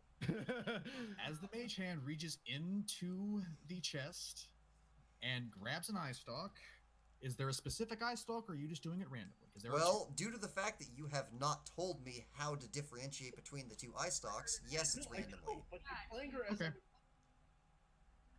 as the hand dips down and grabs the eye stalk, lifting it up, the eye stalk seems to remain largely inert before a thick black ichor drools from the dried shut eyeball and the severed stump from which it was once adhered to a beholder, gross. and promptly flails about Ew. as Jinx starts backing up from that. nope, this is happening in seconds. That is Oh, God. This is why you leave the room. And this is the part. This is the part where the DM RNG rolls to figure out what eye stalk it is, and this is either going to be very bad or lethally bad. There is no. That's it. You're just actively Okay. trying to kill yourself. That's Jinx, what you're trying to do. absolutely pray that it's just the telekinesis beam and you get thrown. Any of the other 9 will be worse. okay. Jinx, I need you to make a strength saving throw. Shit. Darkon I have. Push. I know too Oh, much about no. beholders. I know way too much. Shh. Strength saving throw. I got that retard strength, yo. All right. I don't know how many times I've made that joke about her, though. All right. As this beam strikes you square in the chest, right in the middle of your collarbone, you feel what, honestly, you would register almost what it feels like to get decked by Fu mid-rage with all of his weight thrown into it. Please. But it attempts to throw you, but you manage to resist the force, only skidding back 5 feet. Okay. And your chest aches. It's bruised. I'ma burn it. I agree. I have no complaints. Please do. I mean, first time for everything. Let her rip. So, I'm assuming Aurelia drops the eye stock back into the chest, and Mage hand drops it. Aurelia screams, "Burn it!" and then gets all the way behind the wall. All right, Okay. I cast Firebolt at the chest. All right. Actions have been taken. Pause. Jinx is remaining in the room while casting this spell. Fuck. Anthony, please. Well, he's already said, like, Oh my god. there's nothing I can do at this point. Here we go. All right. Well, yeah, I guess we're gonna have to introduce apples soon. You just find apples just in the fucking. Oh fuck, And that's a then- D10. and Oh then shit, that's a Lief just D10. kills Oh him. shit, You- that's a I D10. don't want to play with Oh, I did not, Jim. Ignore that you saw that. You see another beam of energy sail out from the chest. This one is not the same color as the one that hit you before. The one that hit you was a slight green. This one is an inky black. Oh boy. And fortunately, as it's in the chest, it largely seems to be self-contained, but the flailing about causes a glimpse to strike your arm.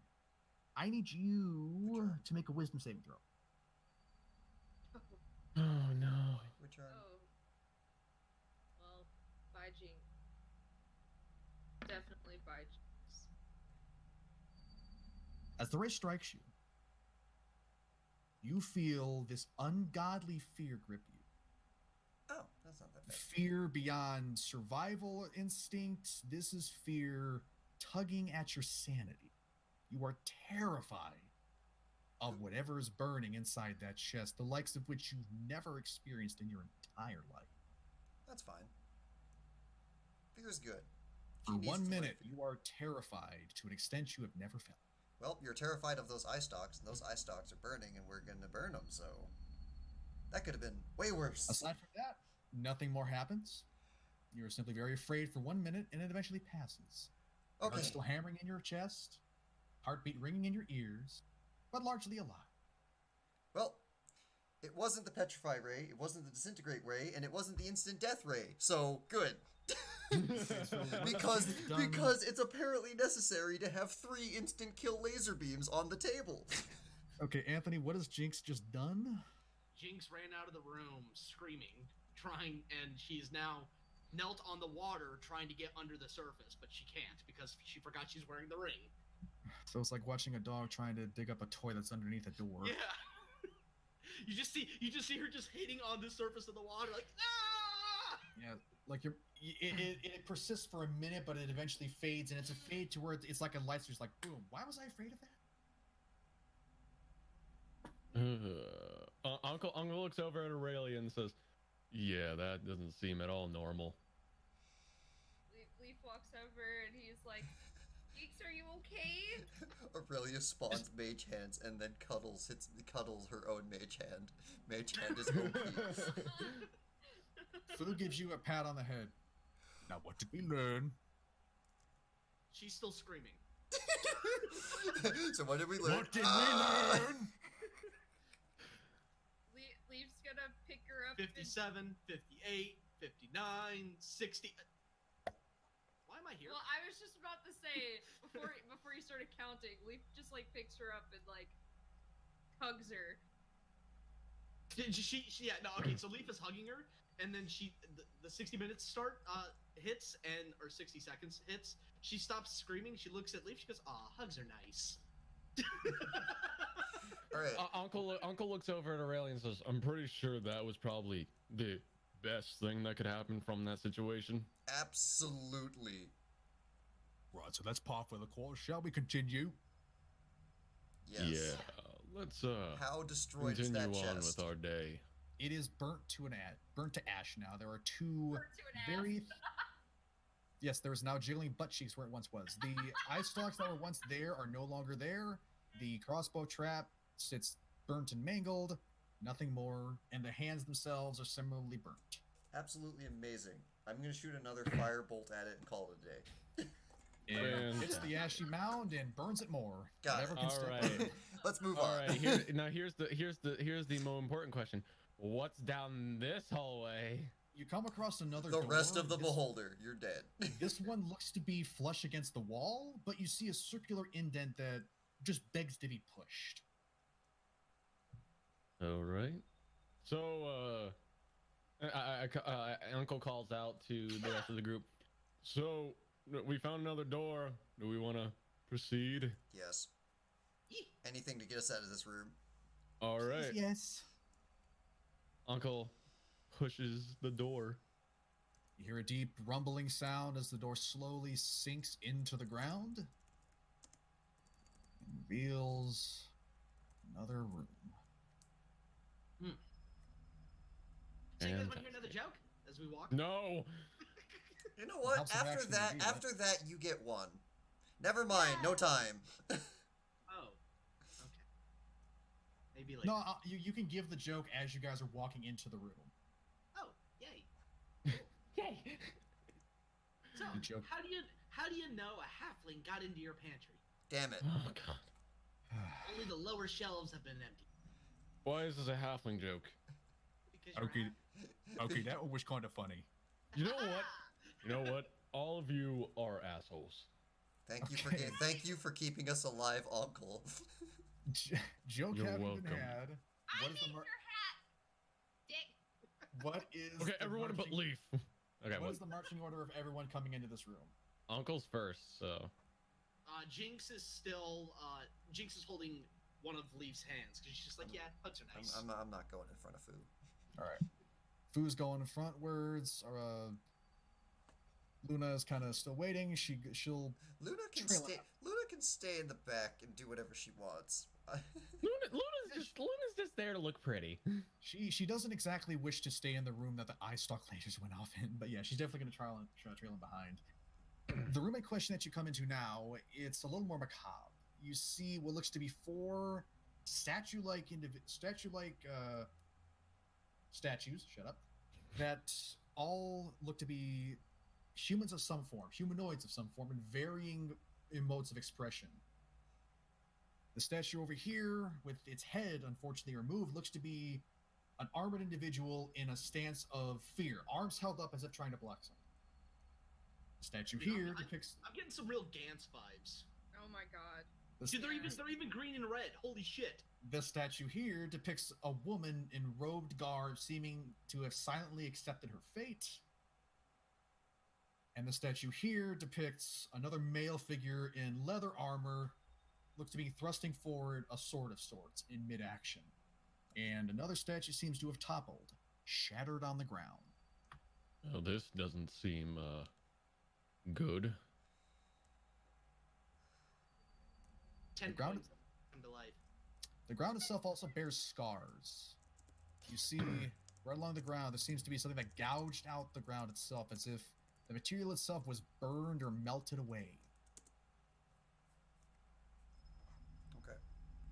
10 copper, those things come to life. So, I wanna roll investigation. Oh, and there's also a burnt guy over here. Sure. I wasn't in here before. Roll away. Yep. All right. Looking through the room, you notice two doors. There was supposed to be a door here, but I forgot to put it in RPG Maker. You see a metallic door here, and you notice a slight indent here. which looks to be some kind of hidden barrier of some kind. I'm trying to find so hard where he pinged. I didn't see a ping. There is a hidden door here, and there is supposed to be a door here, but I forgot to actually put it in an RPG maker, so pretend there's a metallic door in this area. The pings are a lot quicker now. I don't know why. I'm not seeing any. Oh, there, I saw a ping. Yeah, but that's me. I don't understand why I'm not seeing his any ping. Huh. Oh, there it goes. Oh, okay. All right. Hidden door here, metallic door here. Got it. You also notice, Ankel, right in this location, as well. Come on. There we go. Come on. Bad button. There we go. Here,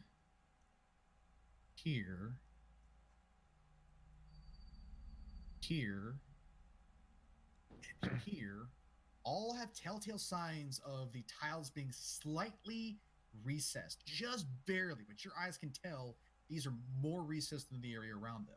These are pressure plates of some kind. All right.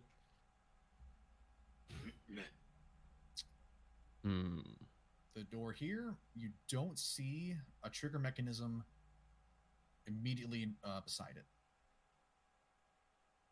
Okay.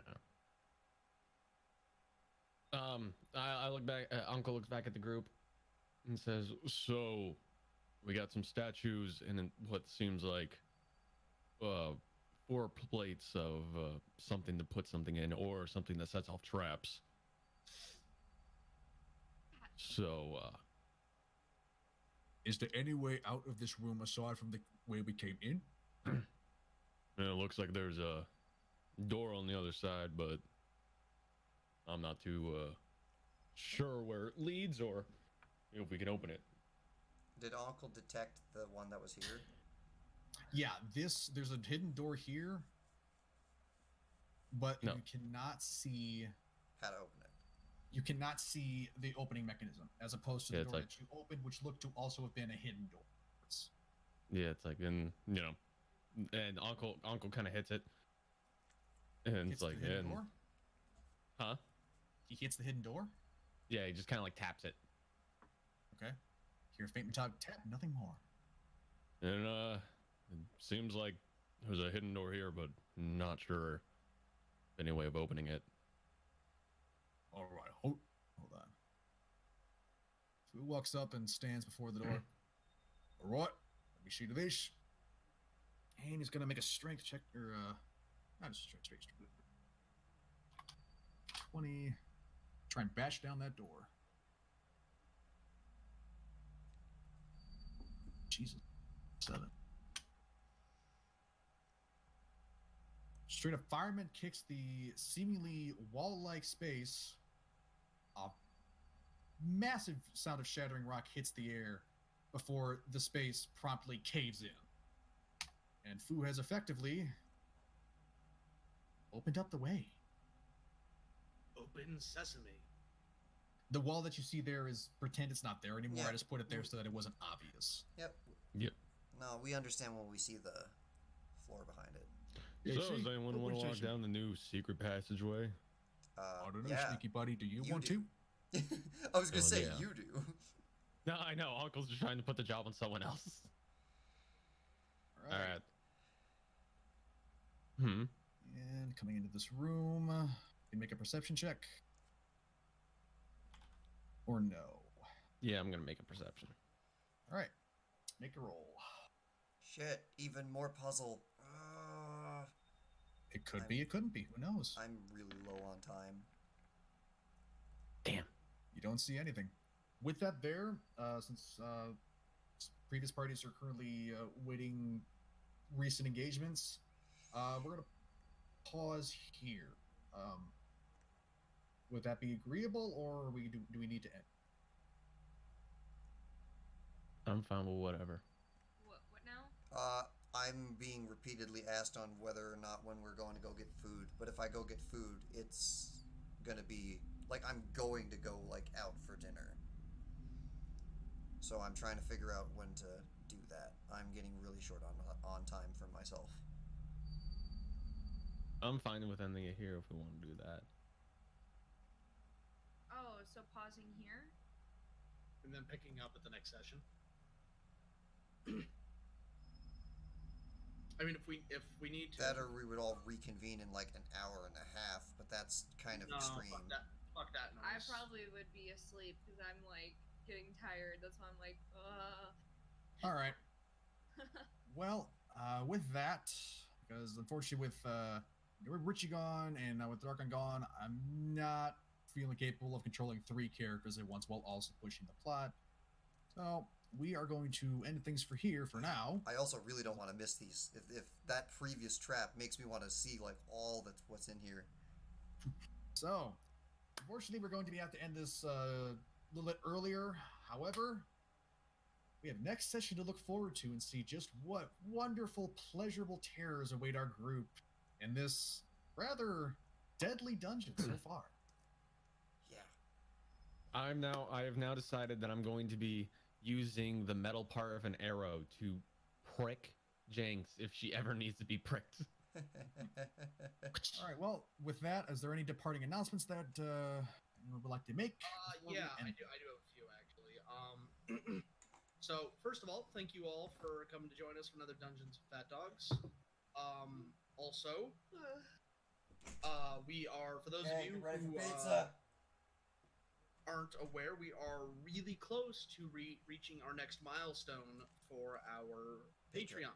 Yep. This one's kind of a big deal because once we hit that, which is $500 a month, we can begin work on original content. That's something that we've been wanting to do for like 7 or 8 years. So for those of you who are kind of on the fence and you're not sure if it's something you'd want to do, there will be new stuff that gets added as a result once we hit to the tiers, that is, once we hit that 500 a month marker. So yeah. Do it. Yeah. So thank you for joining us. I'm PhatDog92. I'm joined by Chibitails, Explodicy, DarkonFullPower, and Royce. Heyo. Yeet. Everyone have a fantastic rest of your weekend. Bye-bye. Bye.